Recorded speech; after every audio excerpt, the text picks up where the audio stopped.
നമുക്കൊക്കെ പരസ്പരം ആശംസകൾ എന്ന് കൈമാറാം. അല്ലാഹു സുബ്ഹാനഹു വ തആല ഈ വരുന്ന വർഷത്തിൽ നമ്മളെയൊക്കെ കൂടുതൽ ഭയഭക്തിയുള്ളവരാക്കി മാറ്റുമാറാകട്ടെ എന്ന് ആത്മാർത്ഥമായി ദുആ ചെയ്യുന്നു. ശബ്ദം ക്ലിയർ അല്ലേ? വോളിയൊക്കെ ഉണ്ടല്ലോ അല്ലേ? അല്ലേ? അവർക്ക് പൂവൊക്കെ ഇട്ടുകൊണ്ടിരിക്കണം കേട്ടോ. പൂവൊക്കെ ഇട്ടുകൊണ്ടിരിക്കണം, എന്നാലേ ഒരു ഉഷാറുണ്ടാവും. ഇന്ന് ഒരു സുന്നത്ത് നോമ്പിന്റെ ദിവസം കൂടി ആയതുകൊണ്ടാണ് നമുക്കൊക്കെ ജീവിതത്തിൽ വളരെ ഉപകാരപ്രദമായ ഒരു വിഷയം ഞാൻ ഇന്ന് സെലക്ട് ചെയ്തത്. വേറൊരു വിഷയമായിരുന്നു ഇന്നത്തേക്ക് ഉദ്ദേശിച്ചിരുന്നത്. പക്ഷെ നോമ്പും ക്ലാസ് കൂടി ഒരുമിച്ച് വന്നപ്പോൾ അങ്ങനത്തെ ഒരു വിഷയമാക്കി മാറ്റാം എന്ന് കരുതിയാണ് ആങ്കർ ഇൻ കമ്മ്യൂണിക്കേഷൻ, ദേശത്തിലെ ആശയവിനിമയം അല്ലെങ്കിൽ ദേശത്തോടു കൂടിയുള്ള ആശയവിനിമയം എന്ന വിഷയം തിരഞ്ഞെടുത്തു. ആശയവിനിമയം എന്താണ്, കമ്മ്യൂണിക്കേഷൻ എന്താണ് എന്നൊക്കെ നമ്മൾ ഡിഫൈൻ ചെയ്ത് കഴിഞ്ഞു, നമ്മൾ മനസ്സിലാക്കി കഴിഞ്ഞു. അതിന് നേരത്തെ നമ്മുടെ ക്ലാസ് റൂമിൽ തന്നെ റെക്കോർഡുകൾ പരിശോധിച്ചാൽ അവിടെ ഉണ്ടാകും, അത് കേൾക്കാവുന്നതാണ്. ഇനി നമ്മൾ ചെയ്യാൻ പോകുന്നത്, ഇന്നിപ്പോ നമ്മൾ ചെയ്യാൻ പോകുന്നത് ദേശത്തിലെ ആശയവിനിമയം, ദേഷ്യം പിടിക്കുമ്പോഴുള്ള നമ്മുടെ കമ്മ്യൂണിക്കേഷനെ കുറിച്ച് ഒരു ചർച്ചയും, ദേഷ്യം പിടിക്കുമ്പോഴും കുറെ കൂടി നന്നായിട്ട് സംസാരിക്കാനുള്ള കഴിവ് നേടിയെടുക്കലും, ദേഷ്യം പിടിക്കുമ്പോഴും നമ്മുടെ മനുഷ്യബന്ധങ്ങൾ മോശമാക്കാതെ, കുടുംബ ബന്ധങ്ങൾ മോശമാക്കാതെ, സൗഹൃദ ബന്ധങ്ങൾ മോശമാക്കാതെ, ബിസിനസ് റിലേഷൻഷിപ്പ് മോശമാക്കാതെ കാര്യങ്ങൾ മുന്നോട്ട് കൊണ്ടുപോകലുമൊക്കെയാണ് ഇന്ന് നമ്മൾ ചർച്ച ചെയ്യുന്നത്. ദേഷ്യം എന്താണ് എന്ന് ചോദിച്ചാൽ, ഈ അടുത്ത് ഞാൻ വായിച്ച നല്ല ഒരു ഡെഫിനിഷൻ ഉണ്ട് ദേഷ്യത്തിന്. എനിക്ക് നന്നായിട്ട് ഇഷ്ടപ്പെട്ടു. ദേഷ്യം പിടിക്കുന്നയാൾ ചെയ്യുന്നത് വാ തുറക്കുന്നു, വലിയ വാ തുറക്കുന്നു, കണ്ണടക്കുന്നു, ചെവിയുമടക്കുന്നു. An angry man open his mouth, close his eyes and ears എന്നാണ് ഇംഗ്ലീഷിൽ പറയുന്നത്. ഒരു ദേഷ്യം പിടിക്കുന്ന മനുഷ്യൻ അദ്ദേഹത്തിന്റെ കണ്ണടക്കുന്നു, ചെവിയും അടക്കുന്നു, വാ തുറക്കുന്നു. അതല്ലേ സത്യത്തിൽ വളരെ ഫിറ്റായ ഒരു ഡെഫിനിഷനാണ് അല്ലേ? കുറെ കൂടി വ്യക്തമായി പറഞ്ഞാൽ എല്ലാ പഞ്ചേന്ദ്രിയങ്ങളുടെ പ്രവർത്തനം അവസാനിപ്പിക്കുകയും ആകെ വായുടെ പ്രവർത്തനം മാത്രം പ്രവർത്തിക്കുകയും ചെയ്യുന്ന ഒരു സാഹചര്യം അല്ലേ? പഞ്ചേന്ദ്രിയങ്ങളൊന്നും ഇൻപുട്ടൊന്നും പ്രവർത്തിക്കുന്നില്ല, അകത്തോട്ടെടുക്കുന്ന കാര്യങ്ങളൊന്നും പ്രവർത്തിക്കുന്നില്ല. അതെ അതെ, അകത്തോട്ടെടുക്കുന്ന കാര്യങ്ങളൊന്നും പ്രവർത്തിക്കുന്നില്ല. പുറത്തോട്ട് വിടലാണെങ്കിൽ ഭയങ്കര ജോറും, പുറത്തോട്ട് വിടലാണെങ്കിൽ ഭയങ്കര ജോറും. വായ അങ്ങോട്ട് വലിയ വായ തുറന്നു വെച്ചിട്ടുണ്ട്. ആരും പറയുന്നത് മൂപ്പര് കേൾക്കൂല, ആരെന്ത് പറഞ്ഞാലും മൂപ്പര് കേൾക്കുന്നില്ല, കാണുന്നില്ല, സാഹചര്യങ്ങൾ കാണുന്നുമില്ല, എന്നിട്ട് അങ്ങോട്ട് വർത്താനം തന്നെ. അതാണ് ദേഷ്യത്തിന്റെ അവസ്ഥ അല്ലേ? ഫോർ എക്സാമ്പിൾ പറയുകയാണെങ്കിൽ അല്ലെ, ചില താരങ്ങളൊക്കെ ഉണ്ട്, പേരൊന്നും ഞാൻ പറയുന്നില്ല, ചില ക്രിക്കറ്റ് താരങ്ങളൊക്കെ ഉണ്ട്. പടച്ച തമ്പുരാനെ, ഗ്രൗണ്ടിൽ എന്തൊക്കെയാണ് പറയല്, മറ്റുള്ളവർ പറയുന്നൊന്നും ഒരു കേൾക്കൂല, മറ്റുള്ളവർ പറയുന്നതോ മറ്റുള്ളവർ ഒച്ചയും പടി ഒന്നും ഒരു കേൾക്കൂല. ദേഷ്യം മാത്രം, വികാര പ്രകടനങ്ങൾ മാത്രം. ഒരു മനുഷ്യന്റെ ബുദ്ധി അയാൾ നിയന്ത്രിക്കുന്നില്ല, ഒരു മനുഷ്യന്റെ ബുദ്ധി അയാളെ നിയന്ത്രിക്കുന്നില്ല, വികാരം മാത്രം നിയന്ത്രിക്കുന്ന ഒരു സാഹചര്യമാണ് അയാൾ ദേഷ്യത്തിന് അടിമപ്പെട്ട സാഹചര്യം. ബുദ്ധിയോ അയാളുടെ വിവേകമോ അയാളുടെ പാണ്ഡിത്യമോ ഒന്നും അയാൾ നിയന്ത്രിക്കുന്നില്ല.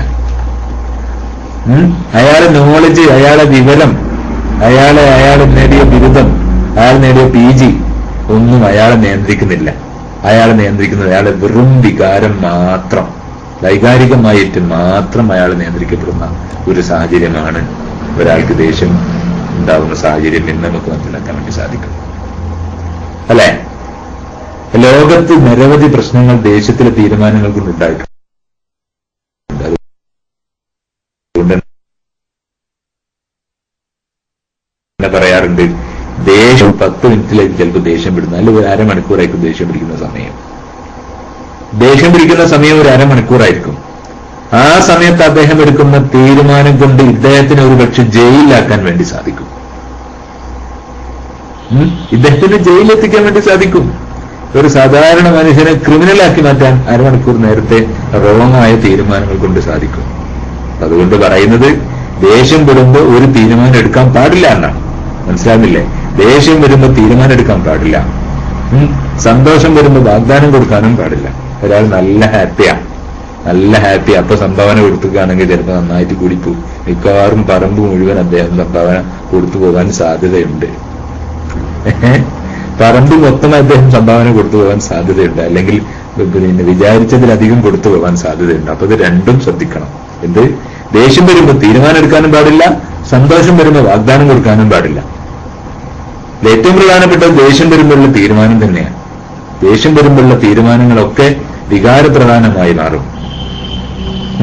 അത് തകർക്കുന്ന തീരുമാനങ്ങളായിരിക്കും, നമ്മൾ കൊലയാളിയാക്കുന്ന തീരുമാനങ്ങളായിരിക്കും, ചിലപ്പോൾ നന്നാക്കുന്നതുമായിരിക്കും. മിക്കവാറും ഒക്കെ മനുഷ്യബന്ധങ്ങളെയും നമ്മുടെ കുടുംബ ബന്ധങ്ങളെയും ഒക്കെ തകർത്ത് തരിപ്പണമാക്കുന്ന കാര്യങ്ങളായിരിക്കും ദേഷ്യത്തിന്റെ പുറമെ നമ്മൾ എടുക്കുന്ന, ദേഷ്യത്തോടു കൂടി നമ്മൾ എടുക്കുന്ന തീരുമാനങ്ങൾ എന്ന് നമ്മൾ മനസ്സിലാക്കണം.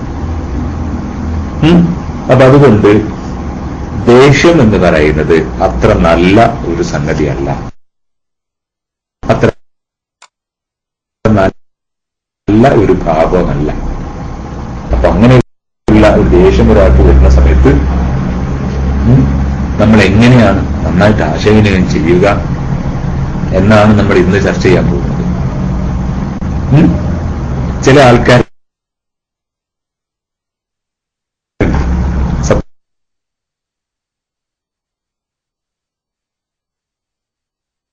ഒരു ഡോക്ടർ, നമ്മുടെ ഡോക്ടർമാരെന്നെ പറയാം, ആരോ ദേഷ്യം പിടിച്ചിട്ടുണ്ടായിരുന്നു. അതിന്റെ ശേഷമാണ് നമ്മുടെ KMIC കൂലി അതിന്റെ ടോക്കൺ. ആരോടോ ദേഷ്യം പിടിച്ച് നിൽക്കുകയും ഡോക്ടർ ഇദ്ദേഹത്തിനോട് ഭയങ്കരമായിട്ടാണ് ദേഷ്യപ്പെട്ടു. ഭയങ്കരമായിട്ട് ദേഷ്യപ്പെട്ടു. ഏടാ മറ്റവനെ മറിച്ചവനെന്നും പറഞ്ഞു കഴിഞ്ഞാട്ട് ദേഷ്യപ്പെട്ടു. ഈ ഡോക്ടറെ കുറിച്ച് നമ്മുടെ പാവപ്പെട്ട KMIC കൂലിയോട് സാഹിബ് എന്താ വിചാരിക്കുക? ആരാണ് ഈ പ്രാന്തനെ ഡോക്ടറാക്കിയത്? ആരാണ് ഈ പ്രാന്തനെ ഡോക്ടറാക്കിയത്? അല്ലേ? ആരാണ് ഈ പ്രാന്തനെ ഡോക്ടറാക്കിയത് എന്നായിരിക്കും അയാളെ കുറിച്ച് വിചാരിക്കുക. നമ്മളെ കുറിച്ച്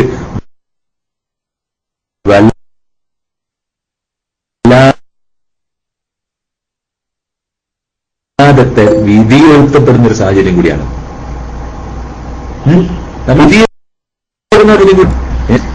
ഒരു ജഡ്ജ്മെന്റ്, റോങ്ങായ ഒരു ജഡ്ജ്മെന്റ് അയാൾ ഇല്ലെടുത്തോട്ട് പഠിക്കും.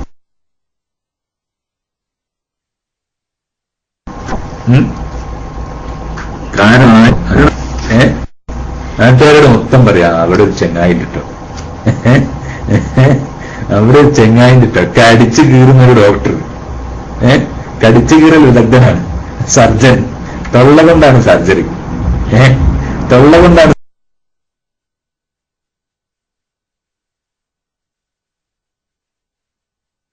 സർജറി മുതൽ ചെയ്യുക, കടിച്ച്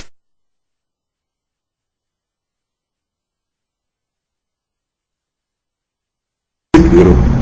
അപ്പൊ അതുകൊണ്ട് അങ്ങോട്ട് പോകാൻ ശ്രദ്ധ. വീട്ടിന് പുറത്തൊക്കെ ചില സ്ഥലത്തൊക്കെ എഴുതിയൊക്കെ അത് ഒരു സിംഹം അകത്തുണ്ട്, lion is in, be careful എന്ന് എഴുതിച്ച് പോകാനും സാധ്യതയുണ്ട്. അപ്പൊ അതുകൊണ്ട് ഇതൊക്കെ ഉണ്ടാകുന്നത് ഒരു ദേഷ്യം കൊണ്ടുണ്ട്. അതിൽ ഇഷ്ടപ്പെടുന്നില്ല, ദേഷ്യം പിടിക്കുന്നത്, ദേഷ്യം കാണുന്നത് ആരും ഇഷ്ടപ്പെടുന്നില്ല. ചിലപ്പുണ്ട് 24 മണിക്കൂറും ദേഷ്യത്തിന്. ചില വാപ്പന്മാരുണ്ട് 24 മണിക്കൂറും. ചില അമ്മമാര് ഭർത്താവിനെ ഭരിക്കുന്ന അമ്മമാർ, ഭർത്താവിനോട് കയർത്ത് സംസാരിക്കുന്ന അമ്മമാർ, അല്ലേ? ഇതൊരു പെണ്ണ്, സ്ത്രീത്വത്തിന് അപമാനമാണ് അത്തരത്തിലുള്ള പെണ്ണുങ്ങൾ, സ്ത്രീകൾ. ഭർത്താവിനോട് വരച്ച വരയിൽ ഞാൻ കഴിഞ്ഞ ക്ലാസ്സിൽ പറഞ്ഞതുപോലെ അരിജാല് കവ്വാമൂന അലന്നീസായി തിരിച്ചിടുന്ന സ്ത്രീകൾ, അത് തിരിച്ചിടുന്ന സ്ത്രീകളുണ്ട് ലോകത്ത്. അങ്ങനെ ദേഷ്യം കൊണ്ട് പലതും ചെയ്യുന്നു. ദേഷ്യം കൊണ്ട് പലതും ചെയ്യുന്നു. അരുതായ്മകൾ പലതും തിരിച്ചുണ്ട്. ചില ഭർത്താക്കന്മാർക്ക് ദേഷ്യമെന്ന് പറയുന്നത് മൂക്കിന്റെ തുഞ്ചത്താ. പച്ചക്കറി വെച്ചാലും ദേഷ്യം, നീ പൊരിച്ചാലും ദേഷ്യം, പൊരിച്ചില്ലെങ്കിലും ദേഷ്യം, എല്ലാത്തിനും ദേഷ്യം. എല്ലാത്തിനും ദേഷ്യം. ഇരുന്നാലും ദേഷ്യം, കിടന്നാലും ദേഷ്യം, നല്ല തോർത്തിയാൽ ദേഷ്യം, തോർത്തിയില്ലെങ്കിൽ ദേഷ്യം, കഞ്ഞി വെച്ചാ ദേഷ്യം, ചോറ് വെച്ചാ ദേഷ്യം, എല്ലാത്തിനും മൂപ്പർക്ക് ആകെക്കൂടി ഇത് മാത്രമേ ഉള്ളൂ, ശുണ്ഠി.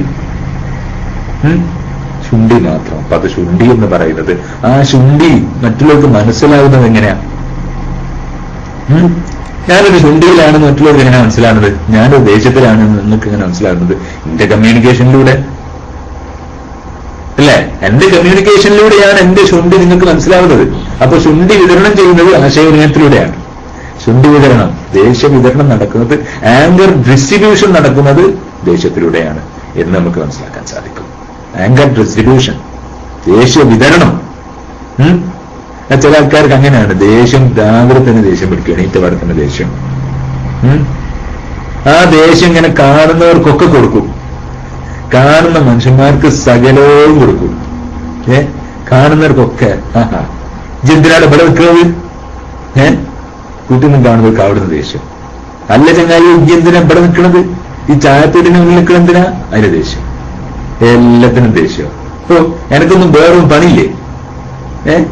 ഡ്രൈവ് ചെയ്യാ ചില ആൾ. ഞാൻ കഴിഞ്ഞ ഡ്രൈവറാ. ഡ്രൈവർമാര്, ചില ഡ്രൈവർമാർ ഭയങ്കര മോശമാണ്. ചീത്തയോട് ചീത്ത. ചീത്ത മാത്രമേ സ്റ്റയറിംഗ് കയ്യിലാട് കിട്ടിയതിന് ശേഷം എല്ലാത്തിനും ചീത്ത വിളിച്ചിട്ടാണ് അദ്ദേഹം ഇങ്ങനെ പോവുക. ഹോൺ അടിക്കുന്ന മാതിരി ഇത്തട്ടേ നെല്ലി പിന്നെ അടുത്ത ചീത്തയാണ് ദേശത്തിന്റെ പുറത്ത്.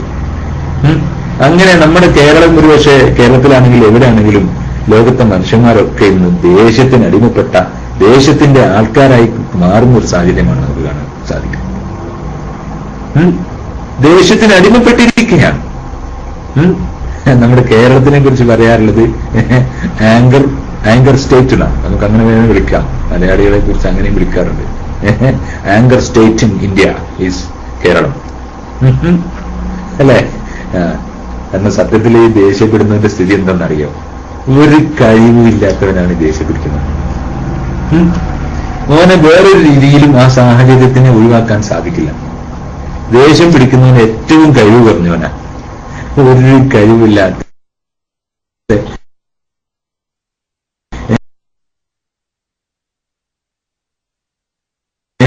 ഒരു എന്താ പറയാ, ആങ്കേഴ്സ് ഓൺ കൺട്രി എന്ന് നമുക്ക് പറയാവുന്നതാണ്. മലയാളികൾക്ക് ഒരല്പം ദേഷ്യത്തിന്റെ കൂടി ആൾക്കാരാണ് എന്ന് പറയാതെ വയ്യ. അപ്പോ ഞാൻ പറഞ്ഞു വരുന്നത്, ഈ ദേശത്തിന്റെ പുറത്ത് നമ്മൾ ആശയവിനിമയം ചെയ്യുന്ന സമയത്ത് നമ്മൾ ശ്രദ്ധിക്കേണ്ട കാര്യങ്ങൾ എന്താണ്? എല്ലാവരെയും ജനറലൈസ് ചെയ്യാനൊന്നും പറ്റില്ല. പൊതുവെ ദേഷ്യക്കാരാണ് കേട്ടോ. നമ്മുടെ ഇപ്പം PM അടിച്ച നമ്മുടെ സുഹൃത്തുക്കൾ ഇപ്പം തീരെ ദേഷ്യം പിടിക്കാത്ത ആളായിരിക്കും. അങ്ങനത്തെ നല്ല ആൾക്കാരുണ്ടാവും കേരളത്തിൽ, അല്ലേ? നല്ല ആൾക്കാരും ഉണ്ടാവും, നല്ല ആൾക്കാരും ഉണ്ടാവും. അപ്പൊ പൊതുവെ നമ്മൾ കേരളത്തിലാണ് ദേശം. മലയാളി കേരളത്തിൽ നിൽക്കുമ്പോൾ ദേശക്കാരനാണ്. കേരളത്തിൽ നിൽക്കുമ്പോൾ മലയാളി ദേശക്കാരനാണ്. പുറത്തു പോകുമ്പോൾ ദേശം ലേശം കുറവാണ്, നല്ല ഡീസന്റ് ആവും എന്ന് പല വിദേശത്ത് ജോലി ചെയ്യുന്ന പല ആൾക്കാരും പറയാറുണ്ട്. അത് നല്ലൊരു സത്യമാവാനാണ് സാധ്യത. മലയാളികൾ പുറമെ പോകുമ്പോൾ വളരെ ഡീസന്റ്, വളരെ ഉഷാറ് ആണ്. എന്താണ് ഇക്ബാൽ കാണിക്കാവിന് എന്താ വേണ്ടത്? എന്താ വേണ്ടത്? എനിക്ക് ദേഷ്യമുണ്ടെന്ന് അറിയേണ്ടതില്ലേ? ഇക്ബാൽ എന്താണ്? ഇക്ബാൽ സാറിന് ഡോട്ടിട്ടോളൂ, പാവമല്ലെന്ന്. അദ്ദേഹത്തിന് എന്താണ് 1 മിനിറ്റ് എന്നൊക്കെ പറഞ്ഞിട്ടുണ്ട് അദ്ദേഹം. സംശയം ക്വസ്റ്റ്യൻ ഞാൻ ഇഷ്ടം പോലെ സമയം, 1 മിനിറ്റ് അല്ല, ഇഷ്ടം പോലെ സമയം ഞാൻ അവസാനം തരുന്നുണ്ട് ഇക്ബാൽ സാഹിബ് കേട്ടോ. ഇക്ബാൽ സാഹിബ് ഇപ്പോഴല്ല, ഇഷ്ടം പോലെ സമയം തരും. ഇൻഷാല്ല ഞാൻ ചോദ്യങ്ങൾക്ക് വേണ്ടി കാത്തിരിക്കുന്ന പിന്നെ ഒരു സുഹൃത്താണ്. അപ്പൊ അതുകൊണ്ട് നിങ്ങൾ ഒട്ടും ബേജാറാവണ്ട, ചോദ്യത്തിന് ഞാൻ സമയം തരും. ക്ലാസ്സിന് ശേഷം, ക്ലാസ്സിൽ പകുതി സമയം മാത്രമേ ക്ലാസ് ഉണ്ടാവുള്ളൂ. അതിന് ശേഷം നമ്മൾ ചോദ്യത്തിലേക്ക് തന്നെ പോകും. അപ്പോ ദേഷ്യം എന്ന് പറയുന്നത് ആരും ഇഷ്ടപ്പെടുന്ന സംഗതിയല്ല. ദേഷ്യം പിടിക്കുന്നത് നമ്മൾ മറ്റുള്ളവരുടെ മുന്നിൽ ഒരു പിശാചായി മാറുന്ന സാഹചര്യമാണ്. മറ്റുള്ളവർക്ക് ബുദ്ധിമുട്ടുണ്ടാക്കുന്നതാണ് നമ്മുടെ ദേഷ്യം എന്ന് നമ്മൾ മനസ്സിലാക്കുന്നു. അപ്പോ ദേഷ്യം പിടിക്കുന്ന സമയത്ത് നമ്മൾ തീരുമാനമെടുത്താൽ തെറ്റാവും നമ്മൾ മനസ്സിലാക്കി. ദേഷ്യം പിടിക്കുന്ന സമയത്ത് ദേഷ്യം പിടിക്കുന്ന സമയത്ത് നമ്മൾ വളരെയധികം ശ്രദ്ധിക്കേണ്ടതുണ്ട്. എന്താണ് ദേഷ്യം പിടിച്ച് നമ്മൾ ഒരാളുടെ ദേഷ്യം പിടിച്ച് നമ്മൾ വേറൊരാളെ കാണാൻ വേണ്ടി പോവുക? നമ്മൾ എങ്ങനെയാ പോവുക? നല്ല ദേഷ്യത്തിലാണ് നമ്മളൊരാള് പിന്നെ വേറെ കാര്യം നമ്മൾ ഉടക്കി അടുത്ത ആളെടുത്തേക്ക് പോകുന്നതിന് മുന്നേ ഒന്ന് ഉള്ളുവെടുത്ത് ഒന്ന് ഉള്ളുവെടുത്താൽ ദേഷ്യം നന്നായിട്ട് കുറയും. ഏറ്റവും നല്ല ദേഷ്യത്തിന്റെ ഏറ്റവും നല്ല മരുന്ന് ഉളുവെടുക്കുന്നതാണ്. കാമിലായ ഉളു, അതിന്റെ ദിക്റുകളൊക്കെ ചൊല്ലി അതുക്കാറുകളൊക്കെ ചൊല്ലിയുള്ള ഒരു ഉളു കൊണ്ട് ദേഷ്യം നന്നായിട്ട് കുറയും. എന്താ അതിന്റെ സയൻസ് എന്താ? അതിന്റെ സയൻസ് എന്താ? അതിന്റെ സയൻസ് എന്താ? ദേഷ്യം പോകും പിന്നെ നമുക്ക് മനസ്സിലാക്കാൻ വേണ്ടി സാധിക്കും.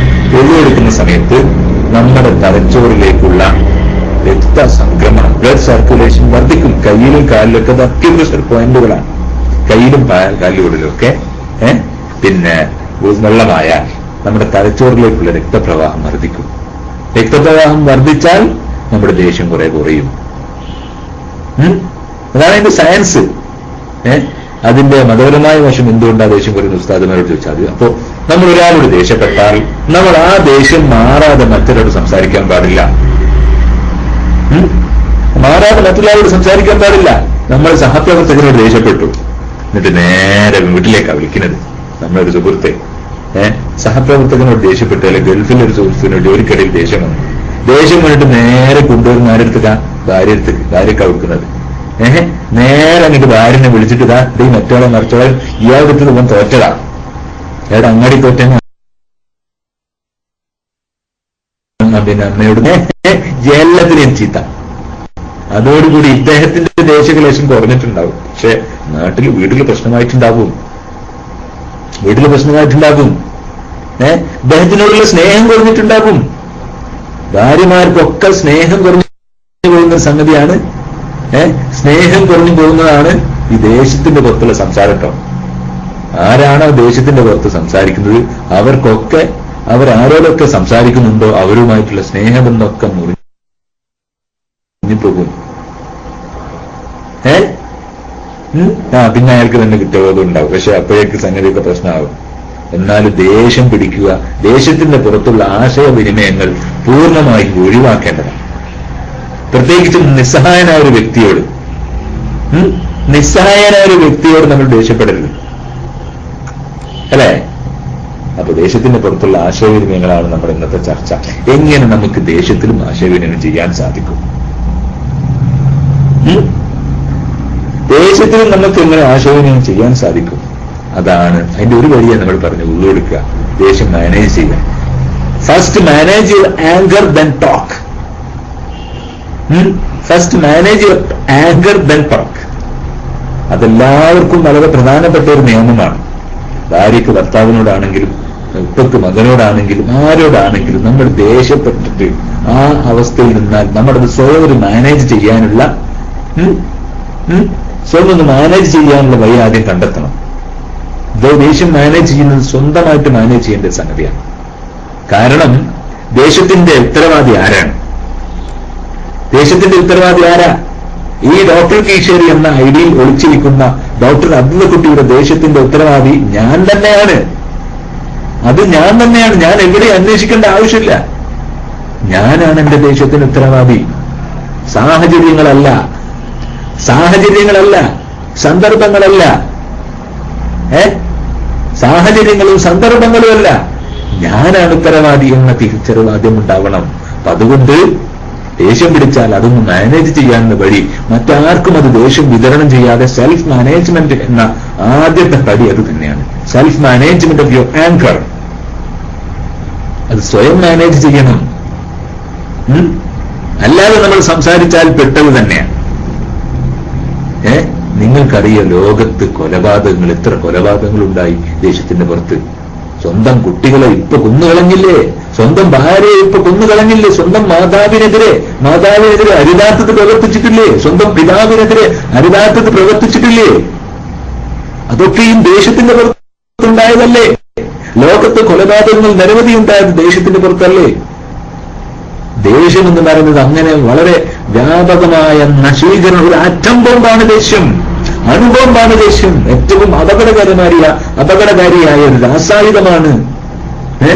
രാസായുധമാണ് ദേഷ്യം. കോപം വരുമ്പോൾ ഉച്ചരിക്കേണ്ടത് ആയത്തുൽ കുർസിയാണ്. ആയത്തുൽ കുർസി വളരെ എഫക്റ്റീവാണ്. എന്റെ അടുത്ത് ദേഷ്യവുമായിട്ട് വരുന്ന പല ശൂരന്മാരുണ്ട്. അവരോട് ഞാൻ പറയുന്ന ഒരു ഉസ്താദുമാരൊക്കെ പറയാൻ മതി. അത് ആയത്തുൽ കുർസി ഓതിയാൽ ദേഷ്യം നന്നായിട്ട് തണുത്ത് ആറിപ്പോകും. സ്വന്തം ഉത്തരവാദിത്വം തിരിച്ചറിയണം. ദേഷ്യത്തിന്റെ ഉത്തരവാദി അവനവൻ തന്നെയാണ് എന്ന് തിരിച്ചറിയണം. ആരും പിടിപ്പിക്കുകയല്ല. അപ്പൊ അതുകൊണ്ട് ദേഷ്യം ഉത്തരവാദിനെ കണ്ടെത്തിയാൽ പിന്നെ മാനേജ് ചെയ്യാൻ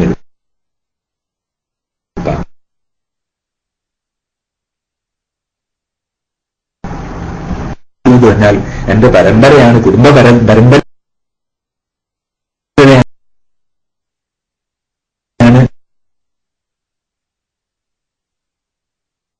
ദേഷ്യം എന്ന് പറഞ്ഞാൽ അത് മാനേജ് ചെയ്യാൻ ബുദ്ധിമുട്ടാണ്. അതിനപ്പുറത്ത് എനിക്ക് ദേഷ്യം വരുമ്പോൾ അത് എന്റെ കാരണവും കൊണ്ടാണ്, അതെന്റെ കുഴപ്പമാണ്, അത് എന്നിലേക്ക് ഞാൻ അന്വേഷിക്കേണ്ടതാണ് എന്ന് വന്നാൽ തന്നെ ഒരുപാട് പ്രശ്നങ്ങൾ മാനേജ് ചെയ്യാൻ വേണ്ടി സാധിക്കും. അല്ലേ? അങ്ങനല്ലേ? ദേഷ്യം പിടിക്കുന്ന ആൾക്കാരെന്താ നമ്മളോട് ന്യായമായിട്ട് പറയില്ലെന്താ? എന്റെ കുടുംബം അങ്ങനെയാണ്, എന്റെ കുടുംബം അങ്ങനെയാണ് എന്നാ പറയില്ലേ?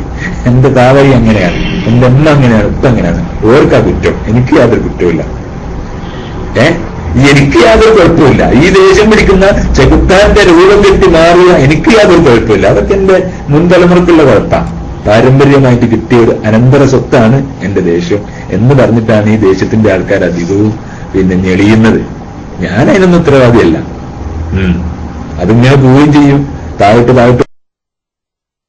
പോകും, മക്കളിലേക്ക് പോകും. അങ്ങനെ പരമ്പരയായിട്ട് ദേഷ്യം ഒരു കുടുംബത്തിന്റെ സ്വത്തായി, അനന്തര സ്വത്തായി ദേഷ്യം മുന്നോട്ട് പോകും. ഈ ദേഷ്യം പിടിക്കുന്ന സമയത്ത് നമുക്കുള്ളിൽ നിരവധി സംഗതികൾ നടക്കുന്നുണ്ട്. ദേഷ്യം പിടിക്കുന്നവർ പെട്ടെന്ന് വയസ്സന്മാരായി മാറും. സമ്മർദ്ദത്തിന്റെ ഹോർമോണുകളാണുള്ളത് അവിടെ. അഡ്രിനാലിൻ ഹോർമോണുകളാണ് ദേഷ്യം പിടിക്കുന്നുണ്ടാവുന്നത്. അഡ്രിനാലിൻ ഹോർമോൺ ഉണ്ടായാൽ അത് പെട്ടെന്ന് വയസ്സാവാൻ കാരണമാവും.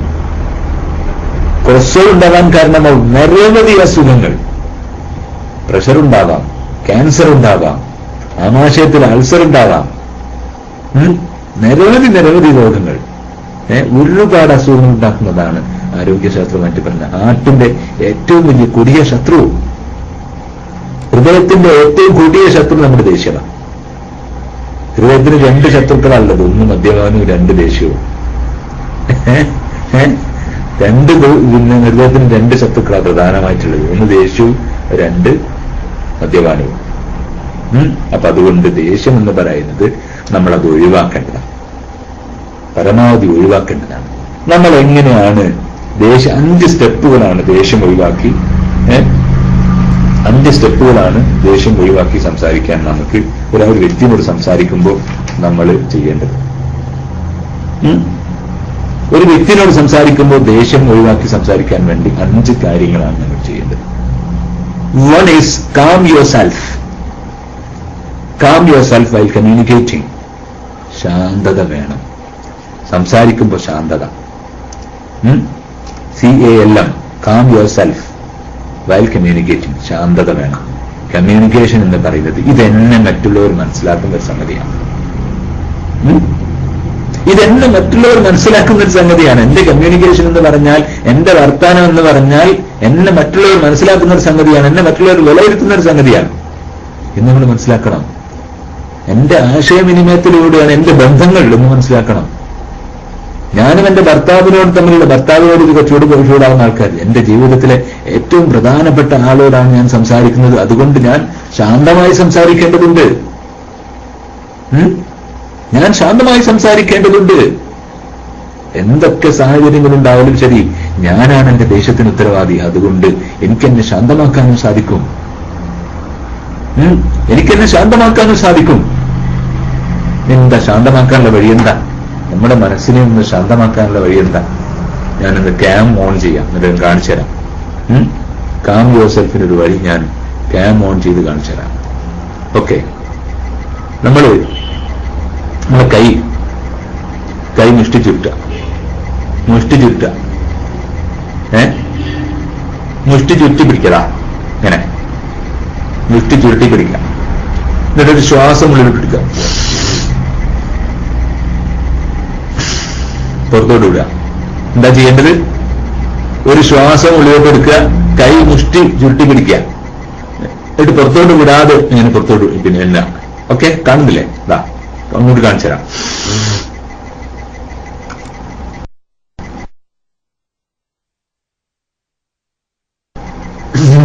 സെക്കൻഡ് പിടിച്ചെടുക്കുക. ഉണ്ടോ? കിട്ടിയ? മനസ്സിലായില്ലേ? മനസ്സിലാവാത്തവരുണ്ടെങ്കിൽ പിന്നീട് സംശയം വരുമ്പോൾ സംശയം ചോദിക്കുമ്പോൾ ചോദിച്ചാൽ മതി. ഓക്കെ, ക്യാമറ ഓഫ് ആക്കുന്നു. ക്യാമ ഇട്ടാൽ DC ആയി പോകും. ക്യാമ വെച്ചാൽ വേഗം DC ആയി പോകാൻ ചാൻസ് ഉണ്ട്. അപ്പൊ അതൊരു വഴിയാണ്. അതില് എന്താ സംഭവിക്കാന്നിരിക്കുകയാണെങ്കിൽ, ഞാൻ നേരത്തെ പറഞ്ഞ ദേഷ്യത്തിന് കാരണമാവുന്നത് അഡ്രിനാലിൻ ഹോർമോണാണ്. 6 സെക്കൻഡ് ഒക്കെ പിടിച്ചു നിർത്തുമ്പോ ഇടിക്കണ്ട, ഇടിച്ചാ ചുമരേൽക്കും പൊളിഞ്ഞു പോകും. ശ്വാസം പിടിച്ചു നിർത്തുമ്പോ നമ്മുടെ അഡ്രിനാലിൻ ഹോർമോൺ കാർബൺ ഡയോക്സൈഡിൽ കലരും. നമ്മുടെ ശ്വാസത്തിലെ, നമ്മുടെ പിന്നെ ലങ്സിലെ, ശ്വാസകോശത്തിലെ പിന്നെ കാർബൺ ഡയോക്സൈഡിൽ അഡ്രിനാലിൻ ഹോർമോൺ കലർന്നത് പുറത്തോട്ട് പോകും. അപ്പൊ അതുകൊണ്ട് ഒരല്പനേരം പിടിച്ചു നിർത്തുക, ശ്വാസം പിടിച്ചു നിർത്തുക. നമ്മളൊന്ന് സ്വയം മാനേജ് ചെയ്യുക, നമ്മളൊന്ന് സ്വയം ശാന്തമായുള്ള വഴികൾ നോക്കുക. നമ്മളോട് തന്നെ അറിയാം, ഞാൻ ശാന്തനാണ്, ഞാൻ അങ്ങനെ ദേഷ്യപ്പെടുന്ന ആളല്ല, ഞാൻ അങ്ങനെ ദേഷ്യക്കാരനല്ല, ഞാൻ വളരെ ശാന്തനാണ്. നമ്മൾ മനസ്സിനോട് പറയാം, calm your self, B calm, B cool എന്നൊക്കെ നമ്മൾ പറയുന്നത് നല്ലതാണ്. നമ്മൾ സ്വയം ഒരു ശാന്തമാക്കാൻ വേണ്ടി, അല്ലേ, ശാന്തമാകാൻ വേണ്ടി ശ്രമിക്കുക. അങ്ങനെ ശാന്തമാക്കിയതിന് ശേഷം സംസാരിക്കുക. നമ്മളെ ശാന്തമാക്കാൻ നമുക്ക് മാത്രമേ സാധിക്കുകയുള്ളൂ. നമ്മളെ ശാന്തമാക്കാൻ നമുക്ക് മാത്രമേ സാധിക്കുകയുള്ളൂ. പിന്നെ ദേഷ്യം കുറയാൻ വേണ്ടി ഭക്ഷണ ലേശം കുറക്കണം. അമിതമായി ഭക്ഷണം കഴിക്കുന്നവർക്ക് ദേഷ്യം കൂടാൻ സാധ്യതയുണ്ട്. പ്രത്യേകിച്ചും എരിവൊക്കെ കൂടുതൽ കഴിക്കുന്നവർക്ക് ദേഷ്യം കൂടാൻ സാധ്യതയുണ്ട് കേട്ടോ. ഭയങ്കര മുളക, എല്ലാ മുളകും മുമ്പർക്ക് വേണം. അങ്ങനത്തെ ആൾക്കാർക്ക് ദേഷ്യം വരാൻ സാധ്യത ഒരല്പം കൂടുതലാണ്. അപ്പോ ഒന്നാമത്തെ ടിപ്പ് നമ്മൾ പറഞ്ഞത് കാം യുവർ സെൽഫ്, അല്ലേ, കൂൾ ഡൗൺ എന്ന ഒരു അന്തരീക്ഷം. പിന്നെ ദേഷ്യപ്പെട്ടാൽ നമ്മുടെ ചിന്തകൾ ലോജിക്കലായിട്ട് ചിന്തിക്കണം. എന്താ ഈ ലോജിക്കൽ ചിന്ത എന്ന് പറഞ്ഞാൽ എന്താ? തർക്കശാസ്ത്രപരമായ ചിന്ത, ലോജിക്കൽ ചിന്ത, അല്ലേ? ലോജിക്കൽ ചിന്ത എന്ന് പറഞ്ഞാൽ, ഇപ്പൊ ഒരു ഉദാഹരണം പറഞ്ഞാല്, പിന്നെ ഞാന് ബസ്സിലിങ്ങനെ പോവാ, സപ്പോസ് ബസ്സിലിങ്ങനെ പോവാ. അപ്പോ പിന്നെ ഞാനൊരു സീറ്റുമേൽ ഇങ്ങനെ ചാരി പിന്നെ ഇരിക്കും. അപ്പൊ അവിടെ പിന്നെ ഇരിക്കുന്ന സമയത്ത് പിന്നെ അപ്പുറത്തിരിക്കുന്ന ആള് ഉറങ്ങിപ്പോയി. അയാൾ എന്റെ പേരിലേക്ക് ഇങ്ങനെ ചാഞ്ഞു കിടക്കുക. ഞാനവിടെ താന്നുന്നത്, എനിക്കൊരു സപ്പോർട്ടിന് വേണ്ടി സീറ്റുമേ ചാരി നിന്ന് ആ സീറ്റിൽ ഇരുന്ന് യാത്ര ചെയ്യുന്ന അയാള് ഉറങ്ങി. ഇയാളെ മേലേക്ക് കഴുത്തിങ്ങനെ വെച്ച് അയാളിങ്ങനെ സുഖമായിട്ട് ഇയാളെ കുഷ്യനാക്കി മാറ്റി മറ്റാൾ ഉറങ്ങുക. ഇയാളിങ്ങനെ കൂർക്കം വലിക്കുന്നുണ്ട്. അപ്പോഴാണ് ഇയാൾക്ക് ദേഷ്യം കയറുന്നത്. ആഹാ, ഇന്നെ പിടിച്ച് മറ്റാക്കിക്കുക. അപ്പൊ ബസ്സിൽ കയറി ഞാനിങ്ങനെ സീറ്റുമേൽ ഇങ്ങനെ ചാരി എങ്ങനെയോ ഇരിക്കുക, ഒറ്റ മാറിക്കല്. അപ്പൊ അദ്ദേഹം നിലത്തേക്ക് പടേന്നങ്ങോട്ട് വീഴൂ. പെടേന്നങ്ങോട്ട് വീഴൂ. അയാൾ പോയിട്ട് എനിക്ക് ചിലപ്പോ തല്ലിട്ടു, അല്ലേ? പടേന്ന് അയാൾ വീണിക്കാണ് മിക്കവാറും തല്ലിട്ടു. ഇവിടെ ഇപ്പൊ ഉണ്ടായതെന്താ? ഇവിടെ ഇപ്പൊ ഉണ്ടായതെന്താ? ഇദ്ദേഹം ഇവനൊരു കരുവാക്കുകയാണ്, ഇന്നവൻ എക്സ്പ്ലോയിറ്റ് ചെയ്യാണ് എന്ന നിലക്കുള്ളൊരു ചിന്ത അവിടെ വന്നു. അപ്പൊ അവന് ദേഷ്യം വന്നു, മാറിന്നാണ്. എന്നവൻ പ്രയോജനപ്പെടുത്തുകയാണ്, എന്നെ ദുരുപയോഗം ചെയ്യുകയാണ് എന്ന് കരുതിയപ്പോൾ ഇദ്ദേഹത്തിന് ദേഷ്യം കൂടി ഇദ്ദേഹം മാറിയിരുന്നു. നേരെ മറിച്ചോ, ഉത്തരവിടെ ഉറങ്ങിക്കോട്ടെ, ഞാൻ ഇവിടെ നിൽക്കട്ടെ. ഞാനും ചിലപ്പോൾ ഉറങ്ങിപ്പോവാറുണ്ട്. ഞാനും ചിലപ്പോൾ ബസ് പോകുമ്പോൾ ഇങ്ങനെ ഉറങ്ങിപ്പോവാറുണ്ട്. ഞാനും ചിലപ്പോൾ എവിടെയെങ്കിലും ചാരി എന്നൊക്കെ വരും. അത് ഒരു ലോജിക്കൽ ചിന്തയാണ്, അല്ലേ? ഞാൻ ചിലപ്പോൾ ഉറങ്ങിപ്പോവും, എനിക്കും തന്നെ സംഭവിക്കും. അതുകൊണ്ട് സാരല്ല, പ്രശ്നമല്ല, ഉത്തരവിടെ ഉറങ്ങിക്കോട്ടെ, സുഖമായിട്ട് ഉറങ്ങട്ടെ എന്ന് കരുതിയാൽ അതിനകത്തൊരു ലോജിക്കുണ്ട്. അങ്ങനെ ലോജിക്കലായിട്ട് ചിന്തിക്കുമ്പോൾ നമുക്ക് ദേഷ്യം പെടുന്ന ഒരുപാട് സാഹചര്യങ്ങൾ ഒഴിവാക്കാൻ വേണ്ടി സാധിക്കും.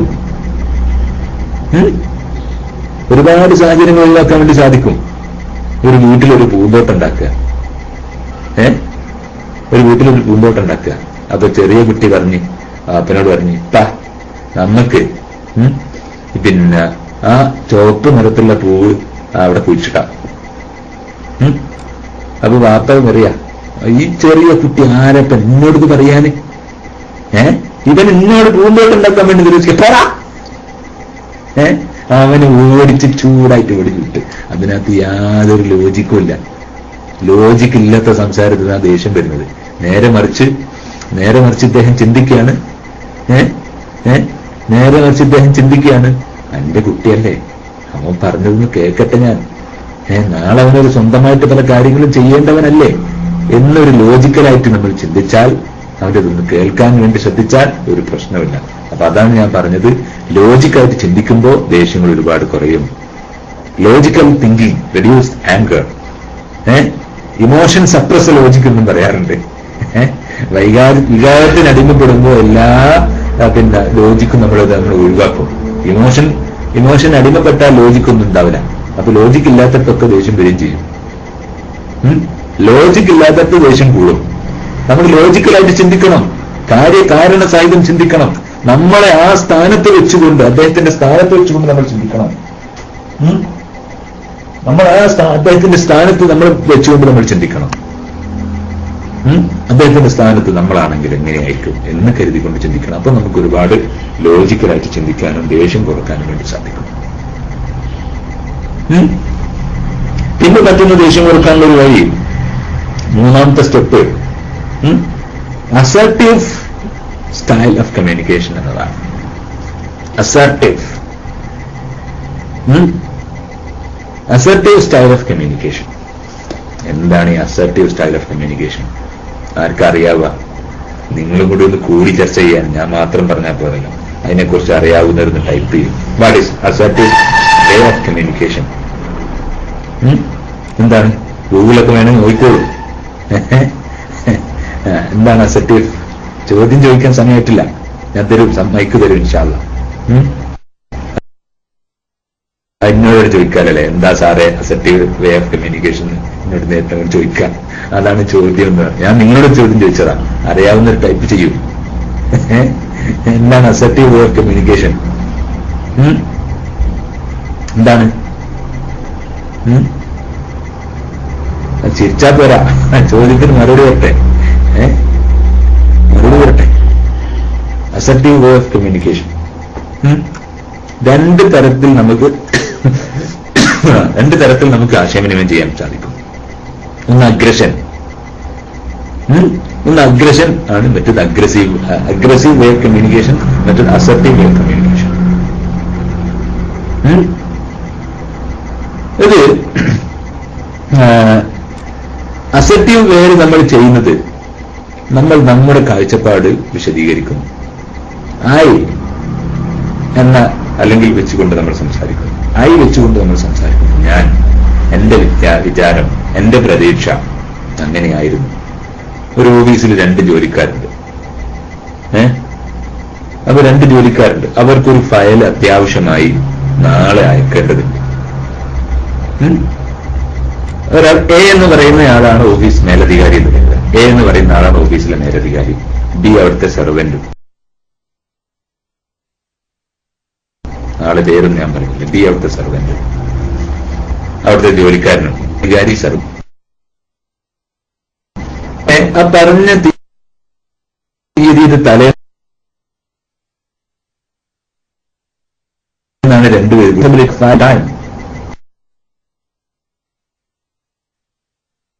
ഇതെന്റെ ഉത്തരവാദിത്തമാണ്, ഞാനിത് നിങ്ങളെ നേരത്തെ ഓർമ്മപ്പെടുത്തേണ്ടതായിരുന്നു. ഞാനിപ്പോ കുടുങ്ങിപ്പോവല്ലോ ഇത് അയച്ചിട്ടില്ലെങ്കിൽ. സത്യത്തിൽ ഇത് ബി ചെയ്യേണ്ടതാണ്. ബി ആണ് അവിടുത്തെ സെർവന്റ്. എന്നിട്ട് പറയാണ്, ഞാനിത് നിങ്ങളെ ഓർമ്മിപ്പിച്ചില്ലല്ലോ. സ്വന്തം പക്ഷത്തെ പ്രശ്നങ്ങളാണ് ആദ്യം പറയുന്നത്. കുറ്റപ്പെടുത്തുകയല്ല ചെയ്യുന്നത്.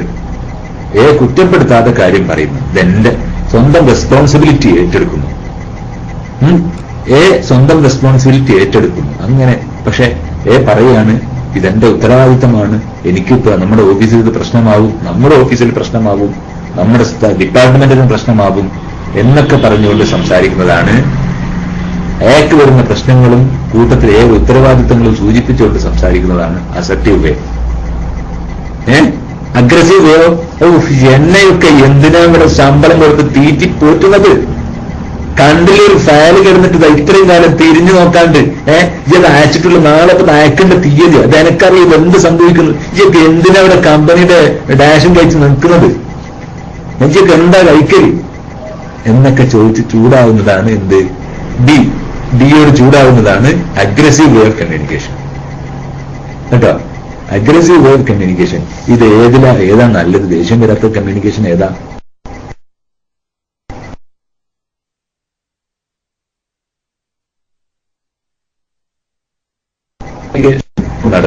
നിങ്ങളുടെ ഉത്തരവാദിത്തങ്ങളെ ആദ്യം ഏറ്റെടുത്തുകൊണ്ട് അപ്പൊ മറ്റവൻ ചിന്തിക്കലുള്ളില്ല അതിന്റെ ഉത്തരവാദിത്തമാണല്ലോ മൂപ്പർ ഇങ്ങനെയൊക്കെ പറയുകയാണെങ്കിൽ ശരി ഞാനാണ് ചെയ്യേണ്ടതെന്ന് അദ്ദേഹം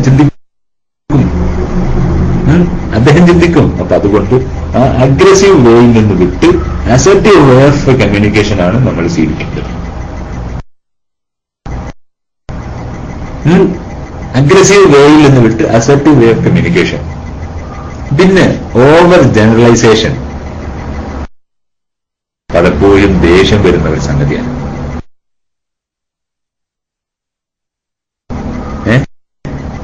തന്റെ എല്ലാവരും മോശക്കാരാണ്,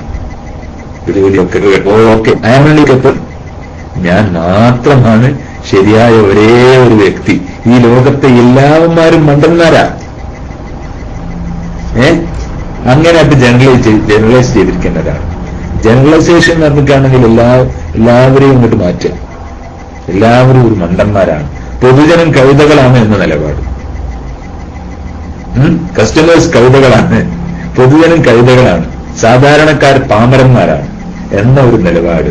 അത് ദേഷ്യം കൂട്ടുക ചെയ്യാം. എല്ലാവരുടെ അടുത്തുനിന്നും നമുക്ക് ഒരുപാട് പാഠങ്ങളുണ്ട്.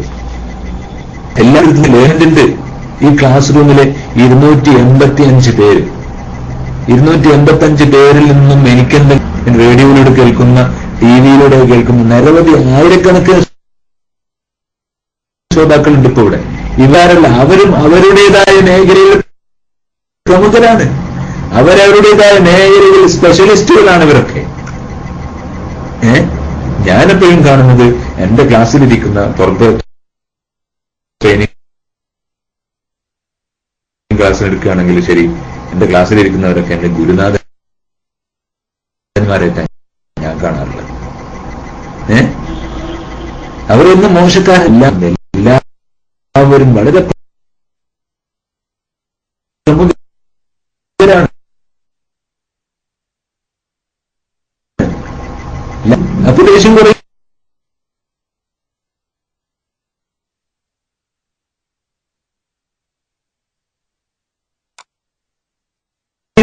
മറ്റുള്ളവന് നമ്മൾ ഗീവ് റെസ്പെക്ട്. നമ്മൾ എന്താ കരുതുക? നമ്മൾ റെസ്പെക്ട് കൊടുക്കാൻ നമ്മൾ തയ്യാറല്ല. നമുക്ക് റെസ്പെക്ട് കിട്ടണം, ആ വാശിയാണ്, കിട്ടണമെന്ന ആഗ്രഹം നമുക്കുണ്ട്. അവിടെ ദേഷ്യം വരും. അഞ്ചാമത്തെ പോയിന്റ് ഓവർ ജനറലൈസേഷൻ ദേഷ്യം ഉണ്ടാക്കുന്നതാണ്. ഓവർ ജനറലൈസേഷൻ നടത്തുകയാണെങ്കിൽ തന്നെ അതൊരു നല്ല രീതിയിലുള്ള ജനറലൈസേഷൻ ആക്കി. എല്ലാവരും മോശക്കാരാണ് എന്ന് കരുതുന്നതിനും ചിന്തിക്കുന്നതിനും പകരം എല്ലാവരും നല്ലവരാണ്, എല്ലാവരും നല്ലവർ, ഞാനും നല്ലത്, all are good, my also good, ഞാനും നല്ലത് എന്നിട്ടുള്ളവരും നല്ലത് എന്നാണ് നമ്മൾ ഈ ലോകത്ത് ജീവിക്കുമ്പോൾ കരുതേണ്ടത്. ഭൗതികമായ വിഷയങ്ങളിൽ, മതപരമായ വിഷയങ്ങളിൽ നേരെ തിരിച്ചാട്ടോ. ഭൗതികമായ വിഷയങ്ങളിൽ നേരെ തിരിച്ചാണ് നമ്മുടെ മഹാരഥന്മാർ, നമ്മുടെ ഉസ്താദുമാർ. ആ ഉസ്താദുമാരുടെയും മഹാരഥന്മാരുടെയും മുന്നിൽ ഒന്നുമല്ലാത്ത ഞാൻ കൂടുതലായി ആരാധിക്കണം, കൂടുതലായിട്ട് അല്ലാഹു സുബ്ഹാനഹു വ തആലയോട് അടുക്കണമെന്ന് നമ്മൾ ചിന്തിക്കണം. അത് വേറെ വിഷയം. മതപരമായ വിഷയത്തിൽ നമ്മൾ നമ്മളെക്കാൾ മഹന്മാരായ ആൾക്കാരിലേക്ക് നോക്കണം. അത് വേറെ വിഷയം. ഇപ്പൊ ഞാൻ ഇവിടെ പറഞ്ഞു വരുന്നത് നമ്മുടെ ദേഷ്യം ഒഴിവാക്കണമെങ്കിൽ മറ്റുള്ളവരെ അംഗീകരിക്കുകയും yes exactly I am okay, you are okay എന്ന നിലപാടിലേക്ക് വരണം. I am okay, you are not okay എന്ന് പറഞ്ഞാൽ അതൊരു സുപ്പീരിയോറിറ്റി കോംപ്ലക്സ് ആണ്. I am okay, you are not okay എന്ന് പറയുന്നത് അതൊരു സുപ്പീരിയോറിറ്റി കോംപ്ലക്സ് ആണ്. അദ്ദേഹത്തിന് ദേഷ്യം പിടിക്കാനേ കൂടുള്ളൂ. അദ്ദേഹത്തിന്റെ ആശയവിനിമയങ്ങളൊക്കെ ദേഷ്യത്തിലേക്കാ വരിക. ഞാനുണ്ടല്ലോടാ, ജി പോടാ, എനിക്കെല്ലാം അറിയാം, ജി ഏതാ മണ്ടൂസൻ, എനിക്ക് വല്ല വിവരമുണ്ടോ എന്ന നിലപാടിലുള്ള സംസാരം. അത് ദേഷ്യം വരും. അത് ദേഷ്യം വരുത്തുന്ന സംഗതിയാണ്. അപ്പൊ അതുകൊണ്ട് ദേഷ്യം എന്ന് പറയുന്നത് നമ്മൾ അധികം ശ്രദ്ധിക്കേണ്ടതും, നമ്മൾ ദേഷ്യത്തിനൊന്ന് മാനേജ് ചെയ്യാൻ വേണ്ടി, ദേഷ്യത്തിനെ മാനേജ് ചെയ്യുന്നവനാണ് ഏറ്റവും കൂടുതൽ കരുത്തുള്ളയാൾ. നബി സല്ലല്ലാഹു അലൈഹി വസല്ലം പറഞ്ഞതാണല്ലോ, ഏതൊരുത്തന് സ്വന്തം ദേഷ്യത്തിനെ കൺട്രോൾ ചെയ്യാൻ കഴിവുണ്ടോ അവനാണ് ഏറ്റവും കരുത്തൻ. അല്ലെ, ഏറ്റവും ശക്തമായ വ്യക്തി അദ്ദേഹമാണ്. ദേഷ്യത്തിന്റെ സ്വന്തമായി നിയന്ത്രിച്ച് അരുതാത്തതൊന്നും സംസാരിക്കാതെ മനോനിയന്ത്രണത്തോടു കൂടി സംസാരിക്കാൻ നമുക്ക് സാധിക്കണം. ദേഷ്യം തീർത്തും ഒഴിവാക്കണം എന്നൊരു പക്ഷത്തിലൊന്നും ഞാൻ വിശ്വസിക്കുന്നത്. ദേഷ്യം വേണം, ദേഷ്യം വേണ്ടതുണ്ട്. അരിസ്റ്റോട്ടിൽ പറഞ്ഞത്, ദേഷ്യത്തിന് ഡെഫിനിഷൻ പറഞ്ഞത്, വേണ്ട സമയത്ത് വേണ്ട രീതിയിൽ വേണ്ട അളവിൽ നമുക്ക് തോന്നേണ്ട സംഗതി എന്നാണ്.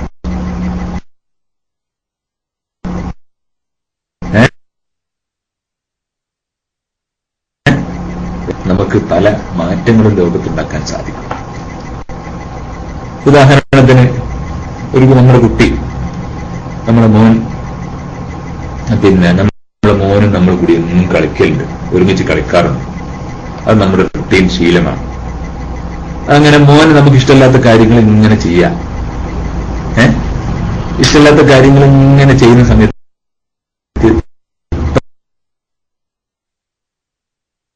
പറയാം, അവന്റെ കൂടെ കളിക്കാൻ ഇനി കൂടുതലാട്ടോ. ഇങ്ങനെ ദേഷ്യം പിടിപ്പിക്കുകയാണെങ്കിൽ, ഇപ്പൊ ദേഷ്യം വന്നിട്ടാണെങ്കിൽ ഇപ്പൊ വൈകുന്നേരം കളിക്കാൻ കൂടൂല, നടക്കാൻ പോകാൻ കൂടൂല എന്ന് പറഞ്ഞാൽ ആ ദേഷ്യം കൊണ്ട് നമുക്കൊരു പ്രയോജനം ഉണ്ടായി.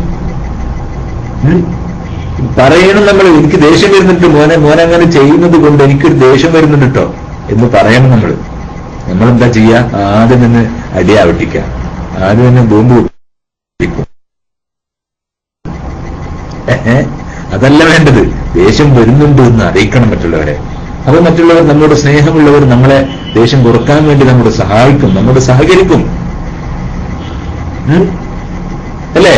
അങ്ങനെ നമ്മൾ സഹായിക്കുകയും ചെയ്താൽ നമുക്ക് ദേഷ്യത്തിനെ കുറക്കാനും മാനേജ് ചെയ്യാനും വേണ്ടി സാധിക്കും. അപ്പൊ അങ്ങനെ പറയേണ്ടത്. ദേഷ്യം വരുമ്പോൾ കുട്ടിയോട് പറയണം, മോളെ ദേഷ്യം വരുന്നുണ്ട് കേട്ടോ, ദേഷ്യം വന്നാലേ ഞാൻ കളിക്കാൻ കൂടൂല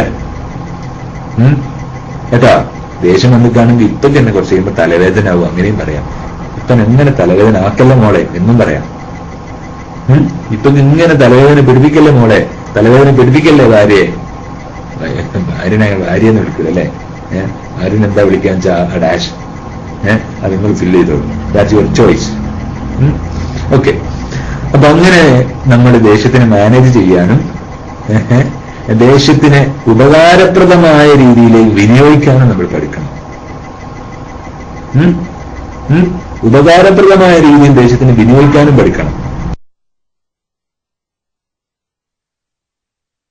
അത് ഡാൻ പറ്റും. വരിയുടെ വെച്ച ഡാഷാവാനും നമുക്ക് പറ്റൂല. ആ ഡാഷ് ഞാൻ മനഃപൂർവ്വം മാറ്റി വെച്ചതാണ്. നമുക്ക് പറ്റൂല. നമുക്ക് ദേഷ്യം വരും, പക്ഷെ ആ ദേഷ്യത്തിനെ നമുക്ക് മാനേജ് ചെയ്യാൻ വേണ്ടി സാധിക്കും.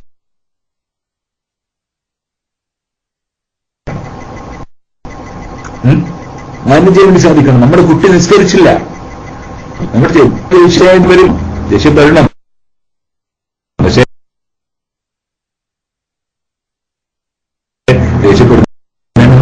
ദേഷ്യപ്പെടാനുള്ള അവകാശം നമുക്ക് ഉണ്ടാവണം. നമ്മൾ കൃത്യമായി നിസ്കരിക്കണം. ഇങ്ങനോട് പോയി ചോദിക്കൂ, വാപ്പ നിസ്കരിച്ചോന്ന് ചോദിക്കൂ. ഇന്നത്തെ കാലഘട്ടത്തിൽ അങ്ങനെയാണ്. കുട്ടികളൊക്കെ എല്ലാം കാണുകയും അറിയുകയും ചെയ്യുന്നതാ. അപ്പൊ അതുകൊണ്ട് ചൂടാവാനുള്ള അവകാശം നമുക്ക് വേണം. ചൂടാവാനുള്ള അവകാശം നമുക്ക് ആദ്യം വേണം മതപരമായ വിഷയങ്ങളിൽ കേട്ടോ. കാരണം അമിതമായ ദേഷ്യം കൂടാതെ ജീവിക്കാനും നമുക്കൊക്കെ അല്ലാഹു സുബ്ഹാനഹു വ തആല തൗഫീഖ് ചെയ്യുമാറാവട്ടെ എന്ന് ദുആ ചെയ്ത്, നേരത്തെ പലരും സംശയമുണ്ട് എന്നൊക്കെ പറഞ്ഞു വന്നിട്ടുണ്ടായിരുന്നു. ഇനി അവരുടെ ചാൻസാണ്. കാരണം സംശയം ചോദിക്കൽ വളരെ പ്രധാനപ്പെട്ടതാണ്. വളരെ പ്രധാനപ്പെട്ടതാണ്. അത് ശ്രോതാക്കളെ വല്ലാതെ സഹായിക്കുന്ന മറ്റുള്ളവർ നമ്മളെ സഹായിക്കുന്ന ഒരു സംഗതിയാണ്. അല്ലേ? നബി സല്ലല്ലാഹു അലൈഹി വസല്ലമയുടെ സദസ്സിൽ പോലും, അള്ളാഹുവിന്റെ ഹബീബ് നബി സല്ലല്ലാഹു അലൈഹി വസല്ലമയുടെ സദസ്സിൽ പോലും സംശയം ചോദിക്കുന്നവരുണ്ടായിട്ടുണ്ട്. അല്ലെ? അയറാബിമാരുണ്ടായിട്ടുണ്ട്. അവരെന്ത് സംശയം ചോദിക്കും. അങ്ങനെ സംശയം ചോദിക്കുന്നതിലൂടെ ഒരുപാട് കാര്യങ്ങൾ ലോകത്തിന് മൊത്തം പഠിക്കാൻ പറ്റിയിട്ടുണ്ട്. അതാണ് നമ്മുടെ പാരമ്പര്യം. അതുകൊണ്ട് സംശയം ചോദിക്കണം. എന്നാലേ എനിക്ക് പഠിക്കാൻ സാധിക്കുകയുള്ളൂ. ഇപ്പൊ ഈ വിഷയം പൂർണ്ണമായിട്ട് ഞാൻ പറഞ്ഞിട്ടൊന്നുമില്ല, എനിക്കറിയാവുന്ന തന്നെ ഞാൻ പറഞ്ഞിട്ടില്ല, പൂർണ്ണമായിട്ട് പറഞ്ഞിട്ടൊന്നുമില്ല. അപ്പോ ആങ്കർ ഇൻ കമ്മ്യൂണിക്കേഷൻ എന്ന വിഷയത്തിൽ, ദേശത്തിലെ ആശയവിനിമയം എന്ന വിഷയത്തിൽ നിങ്ങൾക്ക് സംശയങ്ങളൊക്കെ ചോദിക്കാവുന്നതാണ്. അങ്ങനെ ആ സംശയങ്ങൾക്ക് പിന്നെ ഇൻഷാ അല്ലാഹ് ഞാൻ മറുപടി പറയാൻ വേണ്ടി ശ്രമിക്കാം. മൈക്കെടുക്കാൻ ബുദ്ധിമുട്ടുള്ളവർ, ചിലപ്പോൾ സഹോദരിമാരൊക്കെ ഉണ്ടാവും മൈക്കെടുക്കാൻ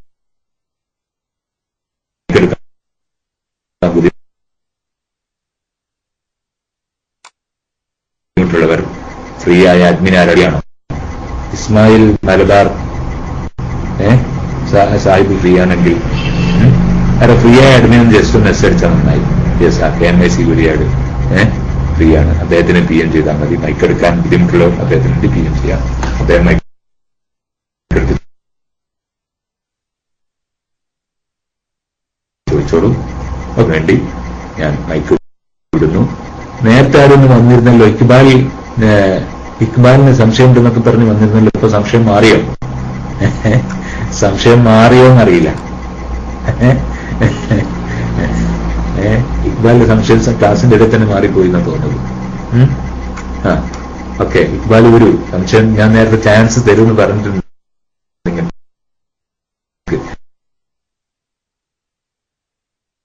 പ്രോമിസ് കൂടി ദേശത്തിനെ കുറിച്ച് എനിക്ക് പറയേണ്ടതുണ്ട്. ഞാൻ ചോദ്യത്തിന് ഉത്തരം പറയുന്നതിന്റെ ഇടയിൽ കൂട്ടിച്ചേർക്കാൻ വേണ്ടി ശ്രമിക്കാം. ഇൻഷാ അല്ലാഹ് ചോദ്യകർത്താക്കൾക്ക് വേണ്ടി മൈക്ക്.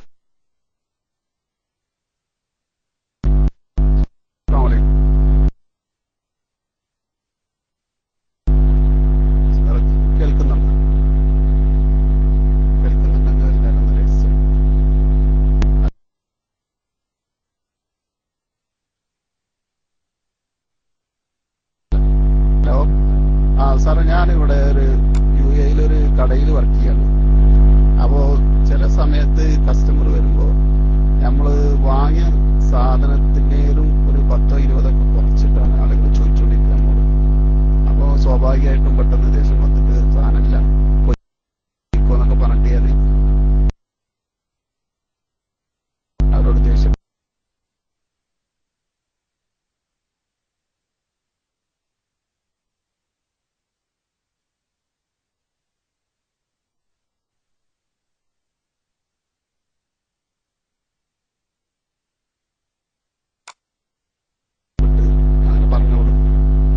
ചില ആളുകൾ അങ്ങനെ ആകുമ്പോ ചില ആളുകൾ പിന്നെ വരെ ഒരു തീരമില്ലൊക്കെ പറഞ്ഞാണ്.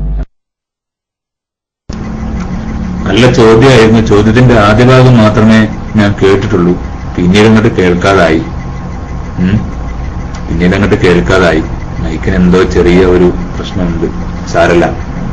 അപ്പൊ അദ്ദേഹം പറഞ്ഞത് ബാർഗെയിനിങ് നടത്തും അല്ലെ? ബാർഗെയിനിങ് നടത്തും, എന്നിട്ട് വില കുറച്ച് കൊടുക്കും. അങ്ങനെയാണോ, അല്ലെങ്കിൽ ആദ്യമേ കുറച്ച് വെക്കുന്നതാണോ? സാധാരണഗതിയിൽ ഞാൻ നിർദ്ദേശിക്കുക, ആദ്യമേ നമ്മൾ വില കുറച്ച് വെക്കരുത്. മാർക്കറ്റ് പ്രൈസിൽ നിന്ന് വില കുറച്ച് വല്ലാണ്ട് വെക്കാൻ പാടില്ല.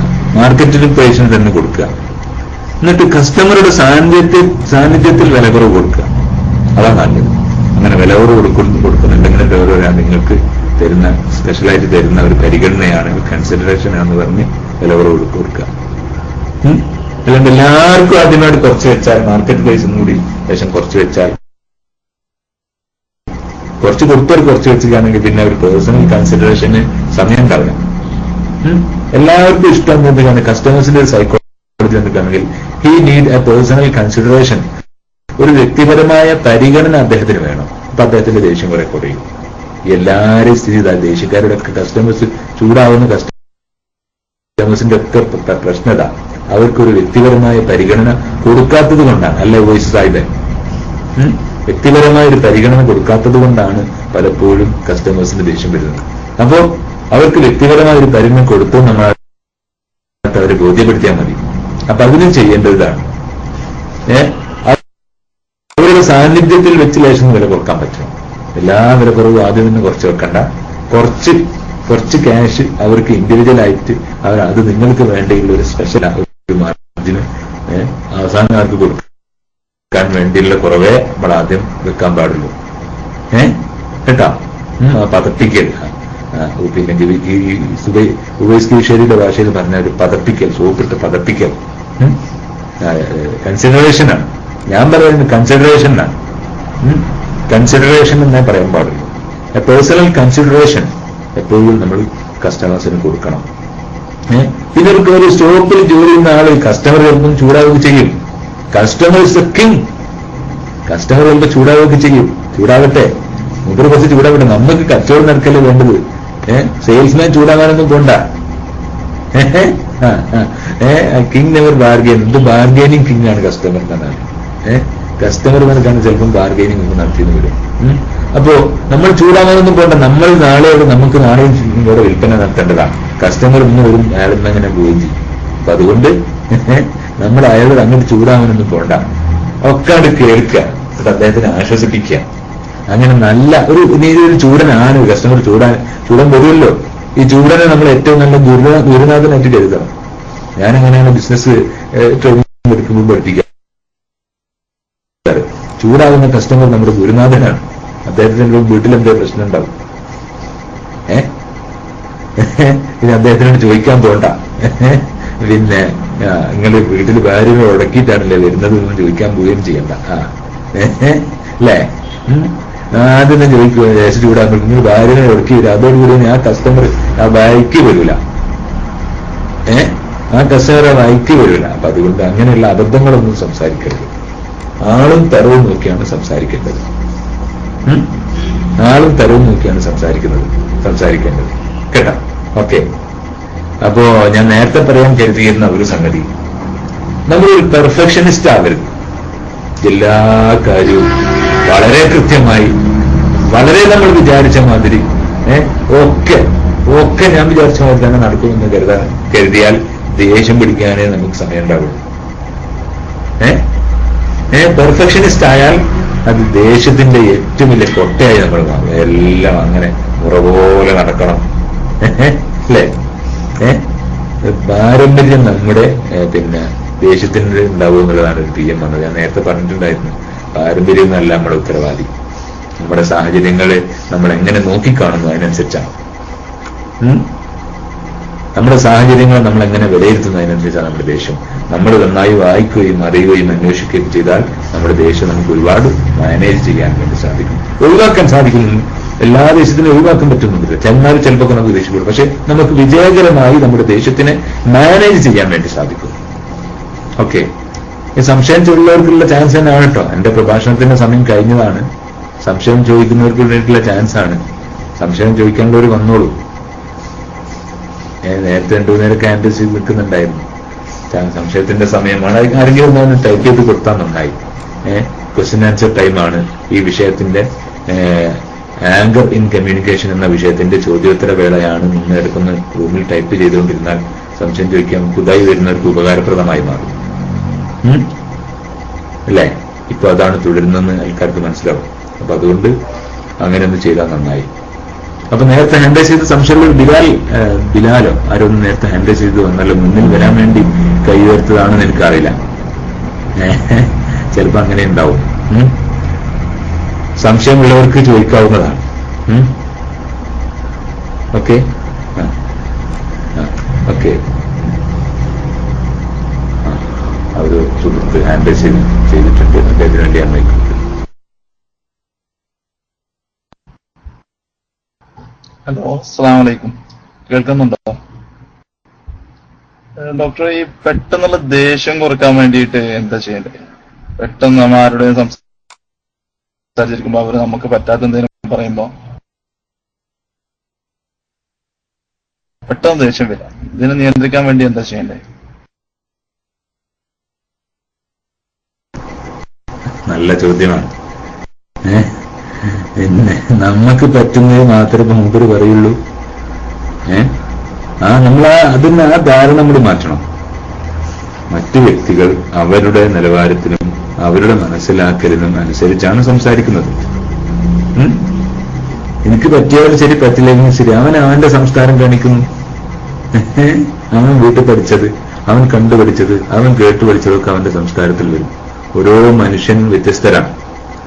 അപ്പൊ അതുകൊണ്ട് നമ്മളൊരു ദിവസം ചില കസ്റ്റമേഴ്സ് റോങ് ആയിട്ട് സംസാരിക്കുമെന്നും ചില ആൾക്കാർ നമുക്ക് പറ്റാത്തത് പറയുമെന്നും കരുതി തന്നെ കച്ചവടത്തിന് പോകും. കച്ചവടം തന്നെ അത് തന്നെ. ഞങ്ങൾ ഡോക്ടർമാരും അങ്ങനെ തന്നെ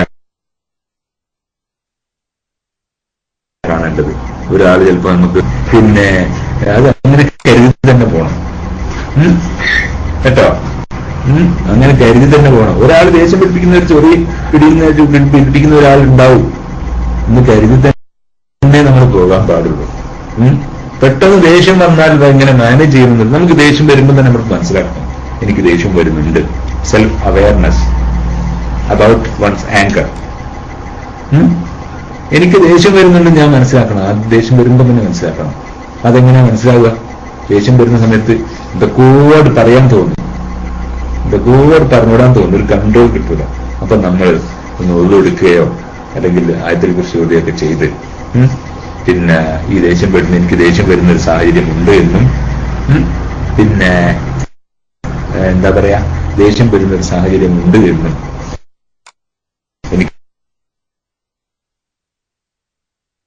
എനിക്കിപ്പോടെ തലകൊണ്ട് നിൽക്കുക ഒന്നങ്ങനെ ചെയ്യാം. പിന്നെ ആ ദേഷ്യം പിടിച്ച വിഷയം ഉണ്ടല്ലോ, ആ ദേഷ്യം പിടിച്ച വിഷയത്തിൽ നിന്ന് വിട്ടു നിൽക്കാം. മറ്റെന്തെങ്കിലും വിഷയം പറയാം. ഇദ്ദേഹത്തിനോട് ഒന്ന് മാനേജ് ചെയ്യാൻ വേണ്ടി ഒരു തമാശ വല്ലതും പറയാം. വീടെവിടെയാണ് നാടെവിടെ എന്നൊക്കെ ചോദിക്കുക. അദ്ദേഹം നമ്മളെ ചോദിക്കുന്ന വർത്താനം പറഞ്ഞു നമ്മൾ ചോദിക്കുക നാടെവിടെ വീടെവിടെ എന്നൊക്കെ ചോദിച്ച് അങ്ങനെ നല്ല കാര്യങ്ങൾ പറഞ്ഞുകൊണ്ട് നമുക്ക് അദ്ദേഹത്തിനെ കൂളാക്കി മാറ്റാൻ വേണ്ടി സാധിക്കും. ഓക്കെ. പിന്നിപ്പോ ചില കമ്പനിയിലൊക്കെ ഉണ്ടല്ലോ നല്ല കട്ടൻ ചായ കട കൊടുക്കും. വരുമ്പോഴേക്ക് കസ്റ്റമർ വരുമ്പോഴേക്ക് കട്ടൻ ചായ ജ്യൂസൊക്കെ അതൊക്കെ ദേഷ്യം കൊടുക്കാൻ വേണ്ടിയുള്ള ഒരു പരിപാടി കൂടിയാണ്. കട്ടൻ ചായ ജ്യൂസൊക്കെ കൊടുത്താൽ മതി. കമ്പനി നല്ല കമ്പനിയാണെങ്കിൽ മൾട്ടിനാഷണൽ കമ്പനിയൊക്കെ ആണെങ്കിൽ കസ്റ്റമേഴ്സിന് നല്ല പിന്നെ ലോഞ്ച് കസ്റ്റമേഴ്സ് ലോഞ്ചൊക്കെ വളരെ ഉഷാറായിട്ടുണ്ടാവും. ഓക്കെ. അപ്പൊ അതുകൊണ്ട് ഞാൻ അടുത്ത ചോദ്യത്തിന് വേണ്ടി മൈക്ക് വിടുന്നു. കസ്റ്റമേഴ്സിന് സൗകര്യം ഏർപ്പെടുത്തുക. ചെടികളൊക്കെ വേണം കേട്ടോ. കമ്പനിയുടെ അവിടെ ഇവിടെയൊക്കെ നല്ല ചെടികളൊക്കെ വേണം. ചെടികളുണ്ടായാലും കുറെ ദേഷ്യം വരും. ആ ദേഷ്യം വരുമ്പോഴും കുറച്ച് തമാശയൊക്കെ പറയാം. ചെറിയ തമാശയൊക്കെ പറയാം. അദ്ദേഹത്തിന് കളിയാക്കുന്ന തമാശ ഒന്നും പറയാൻ നല്ലത്. ഓക്കെ. അടുത്ത ചോദ്യം വേണ്ടി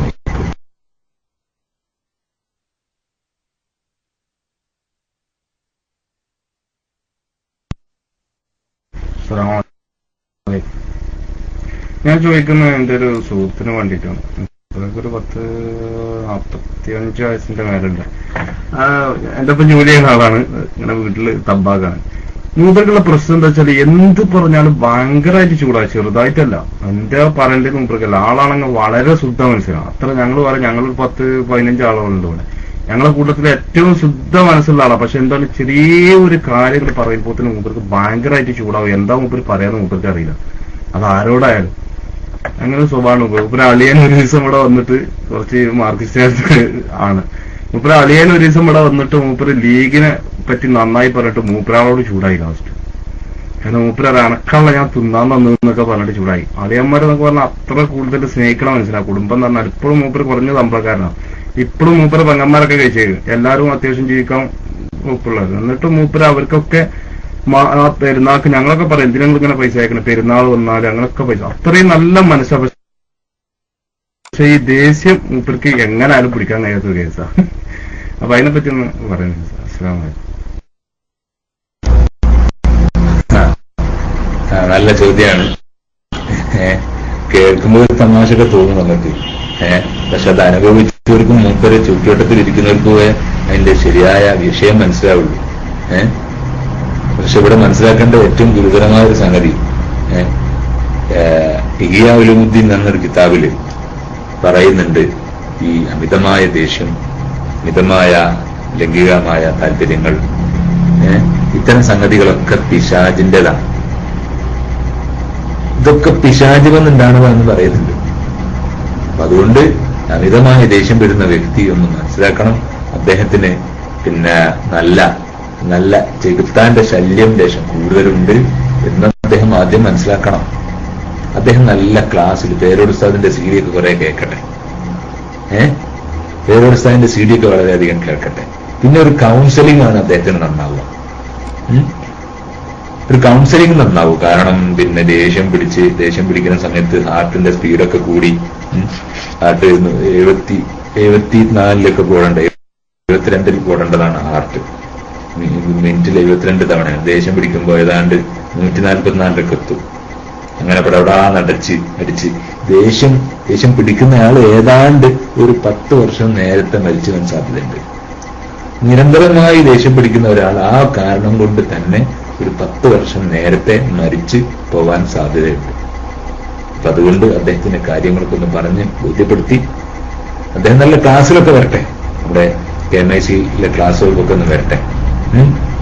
പിന്നെ ഫാമിലി ക്ലാസ് ആണെങ്കിലും ശരി, ഇത്തരം കമ്മ്യൂണിക്കേഷൻ ക്ലാസ് ആണെങ്കിലും ശരി, ഒക്കെ ഒന്ന് കേൾക്കുന്നത് വളരെ നന്നായിരിക്കും. അങ്ങനെ കേൾക്കുകയും അറിയുകയും ചെയ്യാം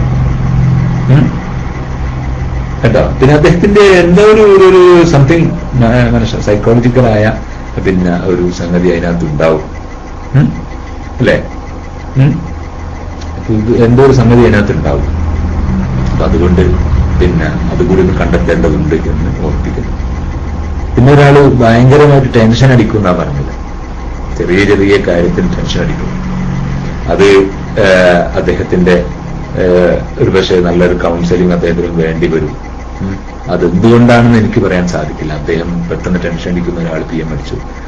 അതെന്തുകൊണ്ടാണെന്ന് എനിക്ക് പറയാൻ പറ്റില്ല. പല മാനസികമായ പല കാര്യങ്ങൾ കൊണ്ടും തൈറോയിഡിന്റെ ഹോർമോണിന്റെ പ്രശ്നങ്ങൾ ഉണ്ടായാലൊക്കെ ദേഷ്യം കൂടുതൽ ഉണ്ടാവാൻ സാധ്യതയുണ്ട്. പിന്നെ ഒരാളിപ്പം പബ്ലിക്കിൽ ടൈപ്പ് ചെയ്തിട്ടുണ്ടായിരുന്നു, അതെന്താണെന്ന് എനിക്ക് തിരിഞ്ഞിട്ടില്ല. PM നമ്മുടെ KMIC കൂരിയാടിനാണ് എല്ലാവരും അയച്ചു കൊടുത്തത്. PM KMIC കൂരിയാടിന് അയച്ചു കൊടുത്തിട്ടുണ്ട്. KMIC സാഹിബ് കൂരിയാട് സാഹിബ് DC ആയി പോയെന്ന് സംശയമുണ്ട്. അദ്ദേഹത്തിനൊക്കെ കാണുന്നില്ല.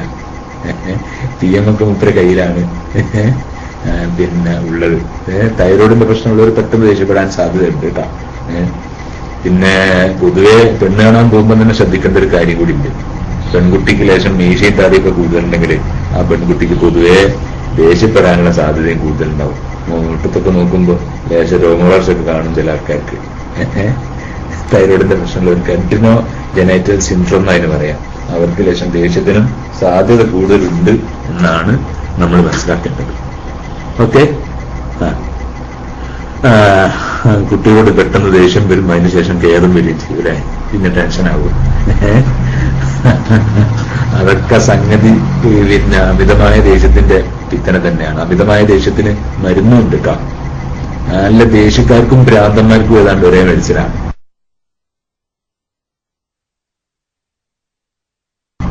എന്നാണ് ഭാവി വന്നാൽ കഴിക്കേണ്ടി വരും എന്ന് ഓർമ്മപ്പെടുത്തുന്നു.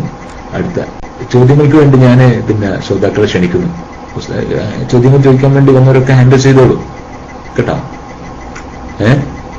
ഇപ്പൊ മുസ്തഫ ആരൂർ ഹാൻഡിൽ ചെയ്തിട്ടുണ്ടായിരുന്നല്ലോ ഇപ്പൊ. ഓക്കെ.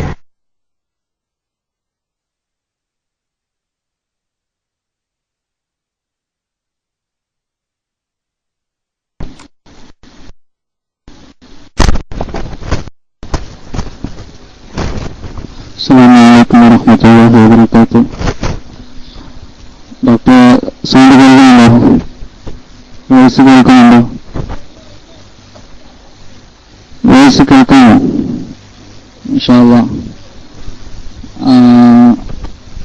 ചില സമയത്ത് ടെൻഷൻ സമയത്ത് വളരെ തലവേദന, ചില കാര്യങ്ങൾ ഇങ്ങനെ ഓർത്തിരിക്കുമ്പോൾ ചില കാര്യങ്ങൾ എന്താ ഞാൻ മൊബൈൽ ടെക്നീഷ്യനാണ്.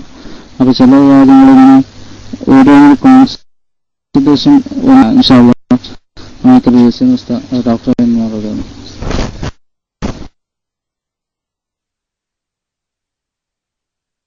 അസ്സലാമു അലൈക്കും.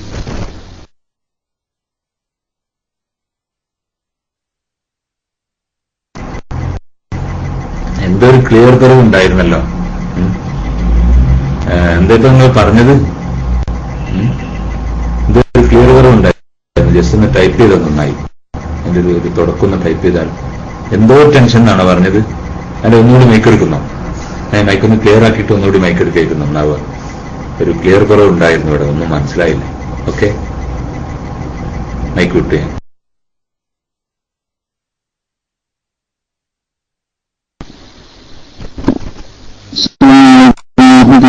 സൗണ്ട് കേൾക്കുന്നുണ്ടോ?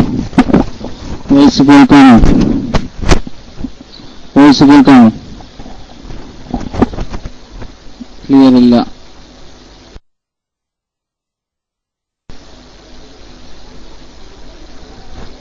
ഇപ്പൊ കേൾക്കാമോ? ഇവിടെ ഓക്കെ ആണല്ലോ. ഓക്കെ, ഇൻഷാ അല്ലാ. ഞാൻ മൊബൈൽ ടെക്നീഷ്യനാണ്. അപ്പോ ചില കാര്യങ്ങളിലേക്ക് ഇങ്ങനെ ആലോചിച്ചിരിക്കുമ്പോൾ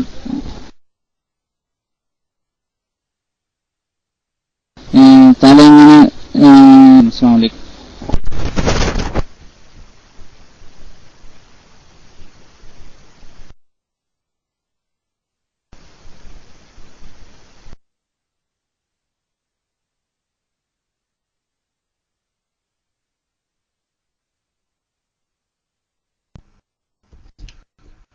അസ്സലാമു അലൈക്കും വറഹ്മത്തുള്ളാഹി. കേൾക്കുന്നുണ്ടോ കൂട്ടുകാരെ? എന്തായാലും ഇപ്പൊ മൈക്കെടുത്ത ആ ഇക്ബാൽ എന്ന് പറയുന്ന സഹോദരൻ ഒന്നിലൊക്കെ മൈക്കും അല്പം വിട്ടുപിടിച്ച് സംസാരിക്കുക, അല്ലെങ്കിൽ ഒന്ന് ഉറക്കെ വിട്ടുപിടിച്ചതിന് ശേഷം ഉറക്കെ സംസാരിക്കുക. ഇത് മൈക്ക് തൊള്ളയിൽ വെച്ച് സംസാരിക്കുന്നത് പോലെയാണ്. എന്തോ ഒരു മൂളക്കം ഒരു മുഴക്കം ഒക്കെ വരുന്നത്. പിന്നെ ചോദിക്കുന്നത് വളരെ കൃത്യമായിട്ട് ഒന്ന് മനസ്സിൽ കൊണ്ടുവന്നതിന് ശേഷം ചോദിക്കുക. അത് മുക്കലും മുകളിലും ആകുമ്പോൾ ഡോക്ടർക്ക് അത് എന്താണ് പറയുന്നതിന്റെ ഉദ്ദേശം എന്ന് മനസ്സിലാവുന്നില്ല. അതുകൊണ്ടാണ് ഡോക്ടർ ഒന്നുകൂടും വീണ്ടും വീണ്ടും ചോദിക്കാൻ വേണ്ടി ആവശ്യപ്പെടുന്നത്. അതുകൊണ്ട് മൈക്ക്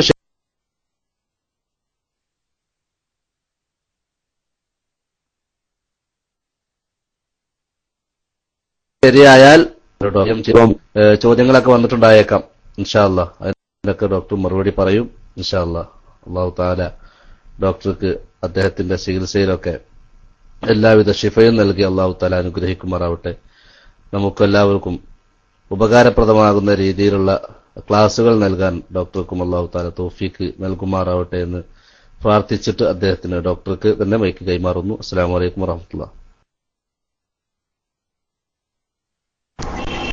ഓരോന്ന് ചിന്തിക്കുമ്പോൾ ദേഷ്യം വരുന്നു എന്നതാണ് ഇക്ബാലിന്റെ പരാതി. ഇക്ബാലിന്റെ കല്യാണം കഴിഞ്ഞിട്ടുണ്ടോ?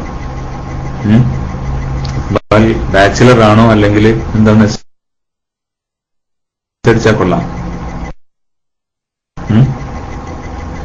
അതറിയില്ല. ഇക്ബാലും മെസ്സടിക്കും. ബാച്ചിലർ ആണെങ്കിൽ കല്യാണം കഴിഞ്ഞിട്ടുണ്ടെങ്കിലും മെസ്സടിക്കും. അത് രണ്ട് മറുപടിയാണ്. കല്യാണം കഴിഞ്ഞിട്ടില്ലെങ്കിൽ ഒരു മറുപടിയും കല്യാണം കഴിഞ്ഞിട്ടുണ്ടെങ്കിൽ വേറൊരു മറുപടിയാണ്. രണ്ടും വ്യത്യാസമുണ്ട്. ചിന്തിക്കുമ്പോൾ ടെൻഷൻ വരികയാണെങ്കിൽ പോയോ മുങ്ങി ഓക്കെ സാരല്ല.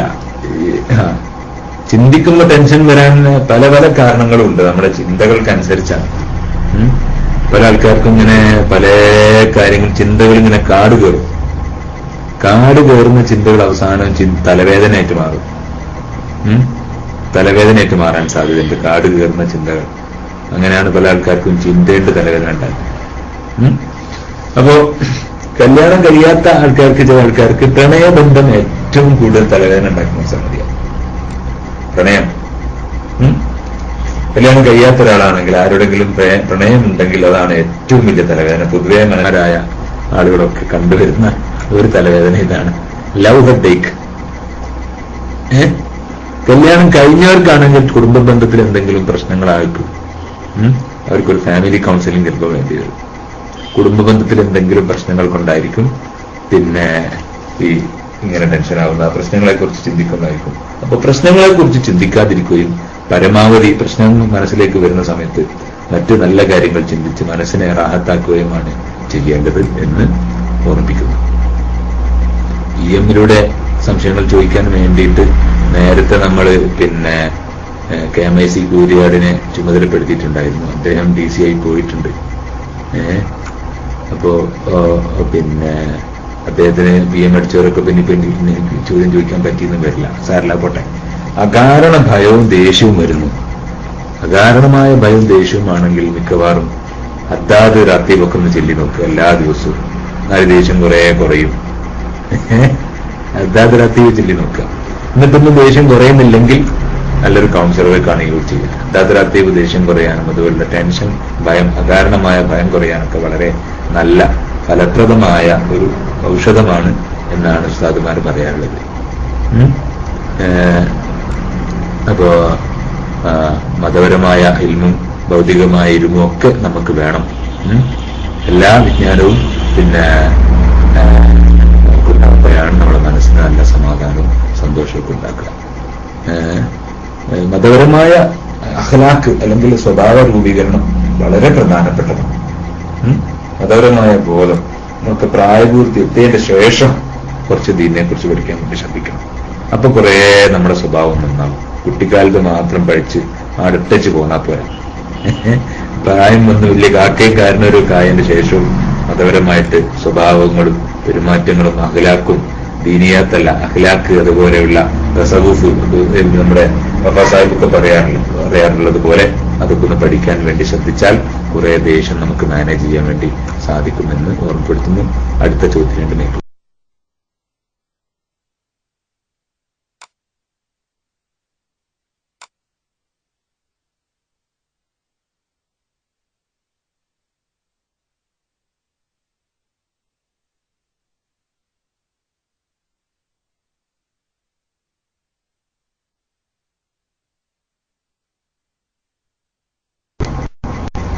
ഒരാള് നല്ലൊരു ചോദ്യം ചോദിച്ചിട്ടുണ്ട്. പുതിയ വിദ്യാഭ്യാസ രീതികൾ ദേഷ്യത്തിന് വലിയ പങ്കില്ല. പണ്ടൊക്കെ അധ്യാപകന്റെ ദേഷ്യം കൊണ്ടാണ് അധ്യാപകർ കുട്ടികളെ പഠിപ്പിച്ചത്. എന്താണ് എന്റെ അഭിപ്രായം എന്നാണ്. പുതിയ വിദ്യാഭ്യാസ രീതിയിൽ ഞാനും ഒരു വിദ്യാഭ്യാസ പ്രവർത്തകൻ കൂടിയാണ്, ഒരു ഡോക്ടർ എന്നതിൽ അപ്പുറത്ത് സ്കൂളിൽ ഒരു ക്ലാസ് എടുക്കുന്ന, ഗവൺമെന്റ് സ്ഥാപനങ്ങളിൽ ക്ലാസ് എടുക്കുന്ന ഒരു അധ്യാപകൻ കൂടിയാണ്. അപ്പൊ ഇന്നത്തെ വിദ്യാഭ്യാസ രീതിയിൽ പൊതുവെ സ്റ്റുഡന്റ് സെന്റേർഡ് എഡ്യൂക്കേഷനാണ്. പണ്ടത്തെ ഒരു ടീച്ചർ സെന്റേർഡ് എഡ്യൂക്കേഷൻ ആയിരുന്നു. ഇപ്പൊ കുട്ടിയെ കേന്ദ്രീകരിച്ചുള്ള വിദ്യാഭ്യാസമാണ്. കുട്ടിക്ക് അനുസരിച്ചാണ് ക്ലാസ്. അപ്പൊ അവിടെ വിദ്യാഭ്യാസത്തിൽ ആക്ടിവിറ്റി ഓറിയന്റഡ്, സ്റ്റുഡന്റ് ഓറിയന്റഡ് മെത്തേഡാണ് വേണ്ടത്. അപ്പൊ അവിടെ ദേഷ്യത്തിനൊന്നും വലിയ പ്രസക്തിയൊന്നുമില്ല. കുട്ടിയെ മനസ്സിലാക്കി അവനനുസരിച്ച് ഉള്ള ടെക്നോളജിയും അവനനുസരിച്ചുള്ള മെത്തേഡുമാണ് ഇവിടെ ഇപ്പോൾ കരിക്കുലം മെത്തേഡിൽ പുതുതായിട്ട് വന്നിരിക്കുന്നത്. സ്റ്റുഡൻസ് സെന്റേർഡ് ടീച്ചിങ് മെത്തേഡാണ്. പൊതുവെ ചുരുക്കി പറഞ്ഞാൽ അതാണ്. അപ്പൊ അതുകൊണ്ട് അതിൽ ദേഷ്യത്തിനല്ല, അത് കുട്ടികളെ മനസ്സിലാക്കാൻ, ഓരോ കുട്ടിയെയും മനസ്സിലാക്കിക്കൊണ്ട് അവന് വേണ്ട രീതിയിൽ പഠിപ്പിക്കുന്നതിനാണ് വളരെ പ്രധാനപ്പെട്ട പരിപാടി എന്ന് സൂചിപ്പിക്കുന്നു. അടുത്ത ചോദ്യത്തിന് വേണ്ടി മൈക്കോളൂ.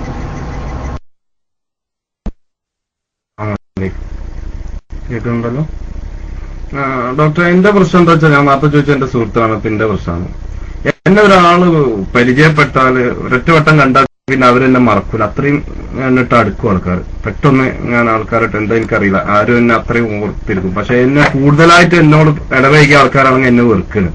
പ്രത്യേകിച്ച് എന്റെ പ്രശ്നം എന്താ വെച്ചാൽ, എനിക്കൊന്നും സ്വകാര്യമായിട്ട് സൂക്ഷിക്കാതെ എന്തൊരു കാര്യം കിട്ടിയാലും എനിക്കത് ആരോടെങ്കിലും പറയാനൊരു സമാധാനം കിട്ടില്ല. ഒരു പ്രശ്നമാണ്. രണ്ടാമതായിട്ട് എന്താ വെച്ചാല്, ഞാൻ കൂടുതലായിട്ട് സംസാരിക്കും.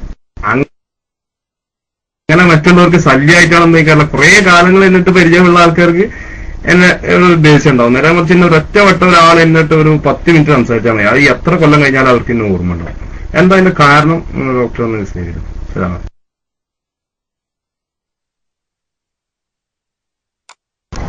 നല്ല ഒരു രസകരമായ സംഗതിയാണ്.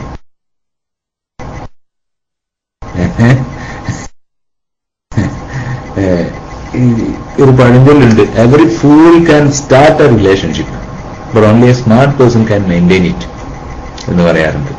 ആർക്കും ഒരു ബന്ധം തുടങ്ങാൻ വേണ്ടി സാധിക്കും. വളരെ സമർത്ഥനായ ഒരാൾക്ക് മാത്രമേ അത് തുടരാൻ വേണ്ടി സാധിക്കുകയുള്ളൂ. ഇപ്പൊ ചില ക്ലാസ്സൊക്കെ ഇല്ലേ, ഒരു ക്ലാസ് കേട്ടാൽ മതി, പിന്നെ അടുത്ത കേൾക്കണമെന്നില്ല. അയാൾ അടുത്ത് എന്താ പറയാൻ പോകുന്നത് നമുക്കറിയാൻ പറ്റും.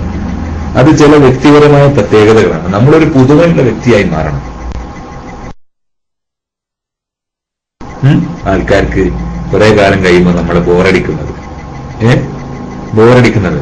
ഞാനിപ്പോ ഈ ക്ലാസ്സിൽ തന്നെ എടുത്ത സ്ട്രാറ്റജി നിങ്ങൾക്ക് മനസ്സിലാക്കും. കമ്മ്യൂണിക്കേഷൻ, ടെലിഫോൺ കമ്മ്യൂണിക്കേഷൻ പറഞ്ഞു, പിന്നെ ഫാമിലി കമ്മ്യൂണിക്കേഷൻ പറഞ്ഞു. അങ്ങനെ ഓരോന്നിങ്ങനെ മാറ്റി മാറ്റി പിടിക്കുക.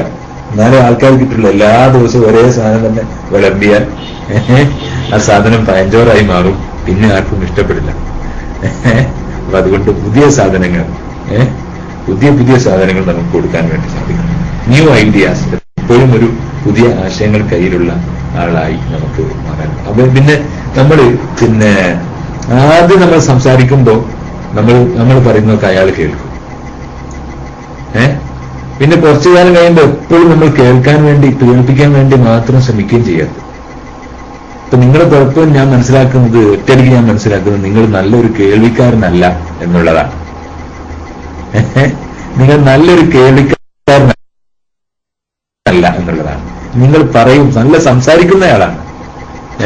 നല്ല കേൾവിക്കാരനെ പിന്നെയും പിന്നെയും ജനങ്ങള് നിങ്ങളുടെ അടുത്തേക്ക് വരുള്ളൂ.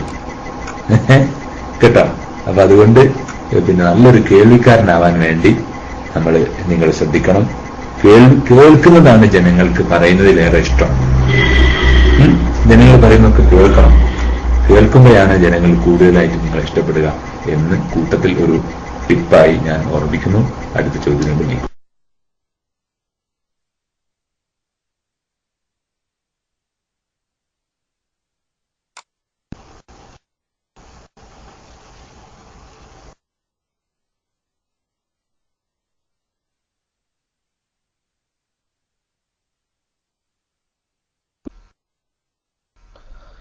അസ്സലാമു അലൈക്കും വറഹ്മത്തുള്ളാഹി. ഡോക്ടറെ, ഈ ശക്തമായിരിക്കുന്ന തലവേദന ഉള്ള ഒരു സുഹൃത്ത്, അദ്ദേഹം പറയുന്നത് കല്യാണം കഴിക്കാത്തതുകൊണ്ടാണ് തലവേദനയാണ്. നമ്മളൊരു സുഹൃത്ത്, നമ്മളെ ക്ലാസ് റൂമിലുള്ള ഒരു സുഹൃത്ത് തന്നെയാണ്. ചോദിച്ചാൽ പറയും തലവേദന ഉള്ളത് കല്യാണം കഴിക്കായിട്ടാവും എന്ന് കരുതും. അപ്പോ ഈ തലവേദന അത് മറ്റൊരു വിഷയം. ഇൻഷാ അല്ലാഹ്, അത് കല്യാണം കഴിച്ചിട്ടോ കഴിക്കാതെ എങ്ങനെ ആവട്ടെ. നമ്മളെ ഷമീർ കെയും ഒക്കെ എപ്പോഴും തലവേദന, അങ്ങനത്തെ ഒരു തലവേദനക്കാരനാണ്. കാരണം രക്ഷിതാക്കൾക്ക് അങ്ങനെ ഒരു വിചാരം ഉണ്ടാവില്ല, അതുകൊണ്ടാവും അങ്ങനെ. അപ്പൊ ഞാൻ ഡോക്ടറോട് ചോദിക്കാനുള്ളത്, തലയുടെ നെറ്റിയുടെ 2 ചെന്നിയിൽ മാത്രം തല ഇങ്ങനെ ഒരു കുത്തി ഉള്ള ഒരു വേദന, അത് ചില വേദനകളിൽ മാത്രമേ ഉള്ളൂ. ഇപ്പൊ രാവിലെയൊക്കെ എണീറ്റാല്, സുബഹിന്റെ സമയത്തൊക്കെ എണീറ്റ് കഴിഞ്ഞാല് ഈ 2 ചെന്നിയിൽ, 2 കണ്ണിന്റെ മേൽഭാഗത്തായിട്ട് ഉള്ള ഒരു വേദന അനുഭവപ്പെടുന്നു. ഇങ്ങനെ കുത്തിയുള്ള ഒരു വേദനയാണ്. ഇതിന് വല്ല പ്രതിവിധിയും ഡോക്ടറെ വെക്കുന്നുണ്ടോ എന്നുള്ള അറിയാൻ വേണ്ടിയിട്ടാണ് ചോദിച്ചത്. അസ്സലാമു അലൈക്കും വറഹ്മത്തുള്ളാഹി. വഅലൈക്കും സലാം വറഹ്മത്തുള്ളാഹി വബറകാതുഹു. നമ്മുടെ വിഷയത്തിൽ നേരിട്ട് ബന്ധമുള്ള സംഗതിയല്ല, എന്നിരുന്നാലും തലവേദനയാണ്, ചെന്നിക്കുത്താണ്. മൈഗ്രെയിൻ വിഭാഗത്തിൽപ്പെട്ട തലവേദനയാവാനാണ് സാധ്യത. മൈഗ്രെയിൻ വിഭാഗത്തിൽപ്പെട്ട തലവേദനയാവാനാണ് സാധ്യത. അത് ആ തലവേദനയുടെ ഛർദി ഉണ്ടാവാം, കണ്ണിലിങ്ങനെ ഓരോ പ്രകാശം കാണുന്ന മാതിരി കണ്ണിന് ഇരുട്ടടിയൊക്കെ ഉണ്ടാവാൻ സാധ്യതയുണ്ട്. ഛർദി പലപ്പോഴും ഉണ്ടാവാറുണ്ട്. അതൊരു മൈഗ്രെയിൻ തലവേദനയാവാനാണ് പ്രധാനമായിട്ടും സാധ്യതയുള്ളത്. അതിന് ഹോമിയോപ്പതി മരുന്ന് കഴിച്ചാൽ അതാണ് ഏറ്റവും നന്നാവുക. അല്ലെങ്കിൽ യുനാനി കുഴപ്പമൊന്നുമില്ലാത്ത ഏതെങ്കിലും മരുന്ന് കഴിക്കുക. വേദന സംഹാരികൾ പരമാവധി കഴിക്കാതിരിക്കുക.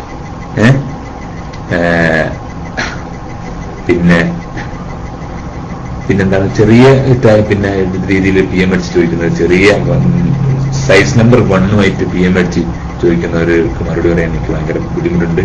കാരണം അങ്ങനെ കുറെ PM നിൽക്കുന്നത് കൊണ്ടുള്ളൊരു പ്രയാസമാണ്. എല്ലാവരും സദയം ക്ഷമിക്കണം. അതുകൊണ്ട് ഞാൻ അവർക്ക് വേണമെങ്കിൽ എന്റെ നമ്പർ അദ്ദേഹത്തിന്റെ PMH തരാം. ഓക്കെ, എന്നിട്ട് എന്നോട് നേരിട്ട് വിളിച്ച് ചോദിച്ചോളൂ. ഓക്കെ, അടുത്ത ചോദ്യത്തിന് വേണ്ടി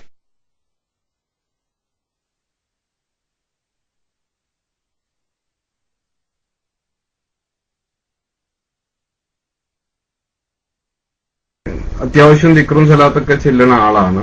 പക്ഷെ എനിക്കുള്ള ഒരു പ്രശ്നമുണ്ട്. എന്റെ പ്രശ്നം എന്താ പറയുക, ഡോക്ടർക്ക് മനസ്സിലാക്കണം. ഞാൻ എന്തെങ്കിലും ഒരു കാര്യം ചെയ്ത ഒരു വേണ്ടാത്തരങ്ങൾ എന്തെങ്കിലും ചെയ്യുന്നുണ്ട്, അത് എന്നെ കൊണ്ട്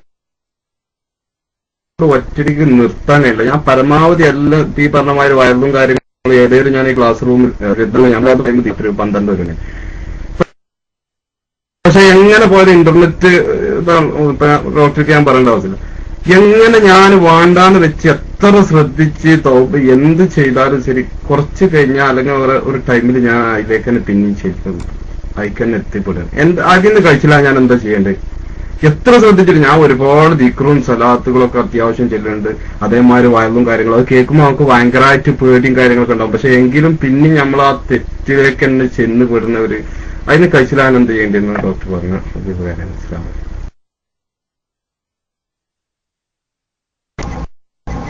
നല്ല ഒരു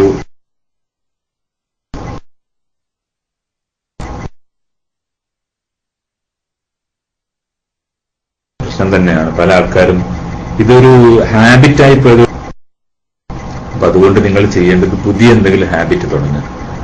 നല്ല ഹാബിറ്റ് പുതുതായിട്ട് വേറെ തുടങ്ങി കൊടുക്കുക. ഇപ്പൊ ഉദാഹരണത്തിന് ഒരു തെറ്റായ ഒരു സ്വഭാവം ഇങ്ങനെ ആവർത്തിച്ചു വരുന്നു. എല്ലാ ദിവസവും യൂട്യൂബിലെ മോശപ്പെട്ട ഒരു സീൻ കാണണമെന്ന് തോന്നുന്ന ഒരാൾക്ക്, അപ്പൊ അദ്ദേഹം ചെയ്യേണ്ടത് ആ യൂട്യൂബിലെ സിനിമ കണ്ടതിന് ശേഷം 10 മിനിറ്റ് അല്ലാഹു സുബ്ഹാനഹു തആല നമ്മുടെ ഖബറിലേക്ക് കൊണ്ടുപോകുമെന്നും ഒറ്റയ്ക്ക് മറ്റാരും സഹായത്തിനില്ലാത്ത ഒരു ലോകത്ത് ഖബറിൽ കിടക്കേണ്ടി വരുന്നതും ആ ഖബറിൽ വെച്ചിട്ട് അല്ലാഹു സുബ്ഹാനഹു തആല ചോദിക്കുകയാണ്, നീയൊക്കെ കുറെ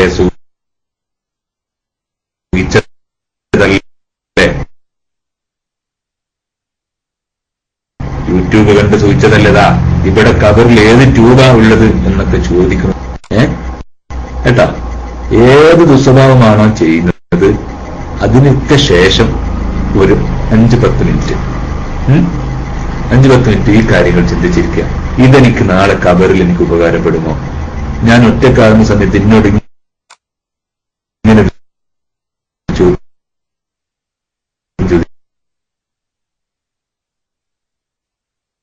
ഇവിടെ ഏത് ട്യൂബാണോ എനക്കുള്ളത്, ആ ചീത്ത സ്വഭാവത്തിന്റെ കൂടെ അതിന്റെ തൊട്ടു ശേഷം ഇങ്ങനെ ഒരു സ്വഭാവം നമ്മൾ നിർബന്ധമായിട്ട് അസോസിയേറ്റ് ചെയ്യാം. ഇതൊരു ആങ്കറിംഗ് ടെക്നിക്കാണ്. ആങ്കറിംഗ് ടെക്നിക്ക് എന്ന് വേണേൽ പറയാം. അതിനോട് നമ്മൾ അസോസിയേറ്റ് ചെയ്യാം. ഏറ്റവും മോശം കണ്ടാൽ അതിന്റെ ശേഷം 10 മിനിറ്റ് അല്ലാഹു സുബ്ഹാനഹു തആലയുടെ അദാബിനെ കുറിച്ച്, നരക ജീവിതത്തിനെ കുറിച്ച്, അല്ലെങ്കിൽ ഖബറിലെ ജീവിതത്തിനെ കുറിച്ച് ചിന്തിക്കുക. അത് നമ്മുടെ കറക്റ്റ് ചെയ്യുക തന്നെ ചെയ്യും എന്ന് ഓർമ്മപ്പെടുത്തുന്നു. ഞാൻ അടുത്ത ചോദ്യത്തിന് വേണ്ടി നയിക്കും.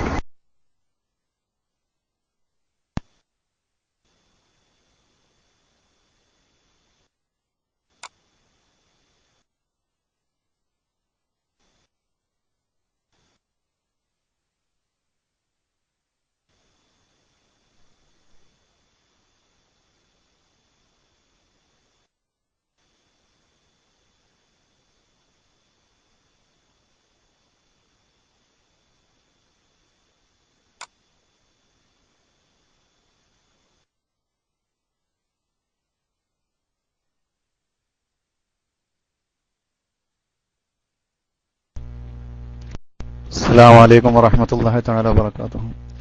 അബൂ ഫായിസ് 756 മൈക്കെടുത്തിട്ട് സൗണ്ട് ഒന്നും ഉണ്ടായിരുന്നില്ല. ഇൻഷാ അല്ലാഹ് ഡോക്ടറോട് എനിക്ക് ചോദിക്കാനുള്ളത്, എനിക്ക് ചില പ്രത്യേക ആളുകളെ കാണുമ്പോൾ അവരോട് പ്രത്യേക ദേഷ്യമാണ്. എന്നാൽ ഞാൻ ബാക്കിയുള്ളവരൊക്കെ നല്ല സ്വഭാവത്തിലാണ്. പിന്നെ പ്രത്യേകിച്ച് എന്താണെന്ന് വെച്ചിട്ടുണ്ടെങ്കിൽ തെറ്റുകൾ കൂടുതൽ ചെയ്യുന്നവർ, കാരണം ഇപ്പോൾ ഒന്നുകിൽ മറ്റുള്ളവർ കുറ്റം പറയുക, അങ്ങനെയുള്ള സ്വഭാവങ്ങൾ, പിന്നെ ഹാൻഡ്സ് വെക്കുക, അങ്ങനെയുള്ള സംഭവങ്ങൾ. പിന്നെ നമ്മൾ ഒരു കാര്യം, നല്ല കാര്യം ഉപദേശിച്ചിട്ട് അത് ചെയ്യാതെ അവരൊരു തമാശ മട്ടിൽ അതിനെ തിരിച്ചു തള്ളുകയോ അതിനല്ലെങ്കിൽ അതിനവർ എന്തെങ്കിലും അതിന് ബദലായിട്ടൊരു മറുപടി പറയുമ്പോഴോ അവരോടൊക്കെ പ്രത്യേകമായിട്ട് ദേഷ്യം കൂടുതലാണ് എനിക്ക്. ഇപ്പൊ ഞാനിവിടെ സൗദി അറേബ്യയിൽ ജോലി ചെയ്യുമ്പോൾ, പ്രത്യേകിച്ച് സൗദികള് അവരുടെ പെണ്ണുങ്ങളുടെ ഓട്ടങ്ങളാണ് കൂടുതലും. അവരെന്നുവെച്ചിട്ടുണ്ടെങ്കിൽ കാരണം ദീനീപരമായിട്ട് കുറച്ച് അങ്ങോട്ടും ഇങ്ങോട്ടും അവർ ദീൻ വലിയ കാര്യം പറയുമെങ്കിലും പ്രവൃത്തിയിൽ അതൊന്നും കാണാറില്ല. അങ്ങനെയൊക്കെ വരുമ്പോൾ നമുക്ക് അവരോട് ഒരു പ്രത്യേക ദേഷ്യം, അത് പലപ്പോഴും ഞാൻ അവരോട് പ്രകടിപ്പിച്ചിട്ടുണ്ട്. ഇത്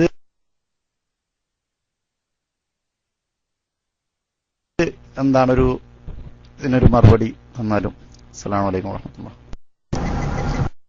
നല്ല ചോദ്യമാണ്. ഇത് എന്റെയും കൂടി ഒരു പ്രശ്നം തന്നെയാണ്. കുറ്റം പറയുന്നത് സംസാരം എനിക്കും ദേഷ്യം വരികയൊക്കെ ചെയ്യും. പക്ഷെ ഞാനത് കാണാറില്ല ഒന്നിച്ചാണ്. കുറെ ആൾക്കാർ എന്തായാലും ഇതിലെ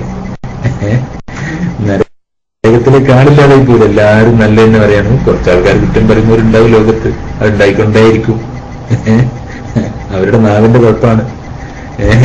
അതവരുടെ നാവിന്റെ കുഴപ്പം. അപ്പൊ അതുകൊണ്ട് അത്ര മാത്രമേ അതിനെക്കുറിച്ച് പറയാൻ പറ്റുള്ളൂ, അല്ലെ? എല്ലാവരും നന്നാവുന്നില്ല, ലോകത്തെല്ലാവരും നന്നാവില്ല. നമ്മൾ ദേഷ്യപ്പെട്ടതുകൊണ്ട് മാത്രം നന്നാവില്ല. നമുക്ക് മനസ്സിൽ വെറുപ്പ് സൂക്ഷിച്ചാൽ മതി. ഇത്തരക്കാരുള്ള നമുക്ക് അങ്ങനെ അതിനും കൂലിയുണ്ടല്ലോ.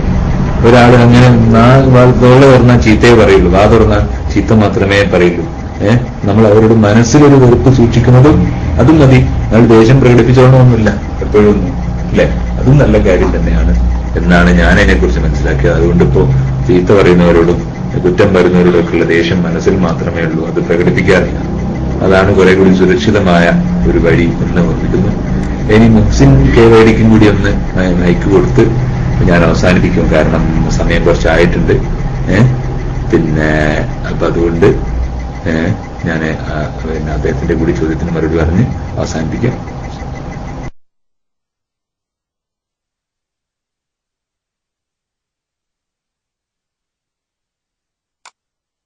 അല്ലാഹു സുബ്ഹാനഹു വ തആല നമ്മുടെയൊക്കെ കുടുംബ ബന്ധങ്ങളെയും നമ്മുടെയൊക്കെ സൗഹൃദങ്ങളെയും ഒക്കെ മെച്ചപ്പെടുത്തുമാറാവട്ടെ.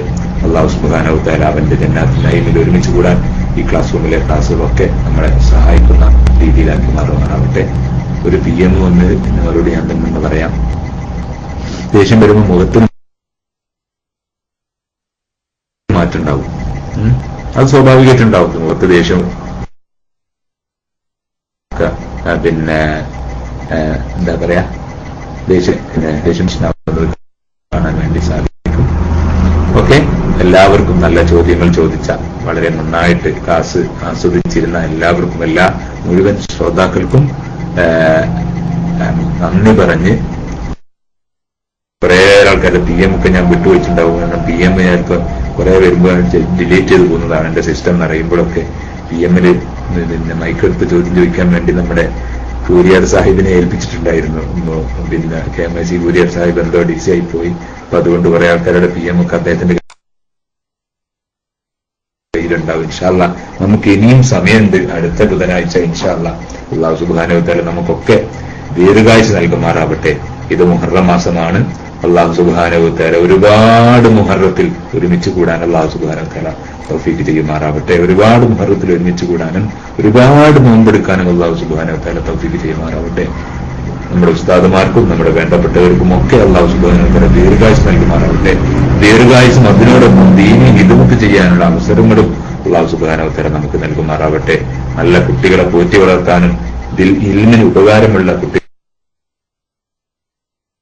സമൂഹത്തിന് സംഭാവന ചെയ്യാനും അല്ലാഹു സുബ്ഹാനഹു വ തആല മാത്രമാണ് ഈ ക്ലാസിന്റെ പ്രതീക്ഷ. നിങ്ങൾ എല്ലാവരും ദുആയിൽ ഉൾപ്പെടുത്തണമെന്ന് ഓർമ്മപ്പെടുത്തി ഞാൻ അവസാനിപ്പിക്കുന്നു. വാഖിറു ദഅവാന അനിൽ ഹംദുലില്ലാഹി റബ്ബിൽ ആലമീൻ. അസ്സലാമു അലൈക്കും വറഹ്മത്തുള്ളാഹി വബറകാതുഹു.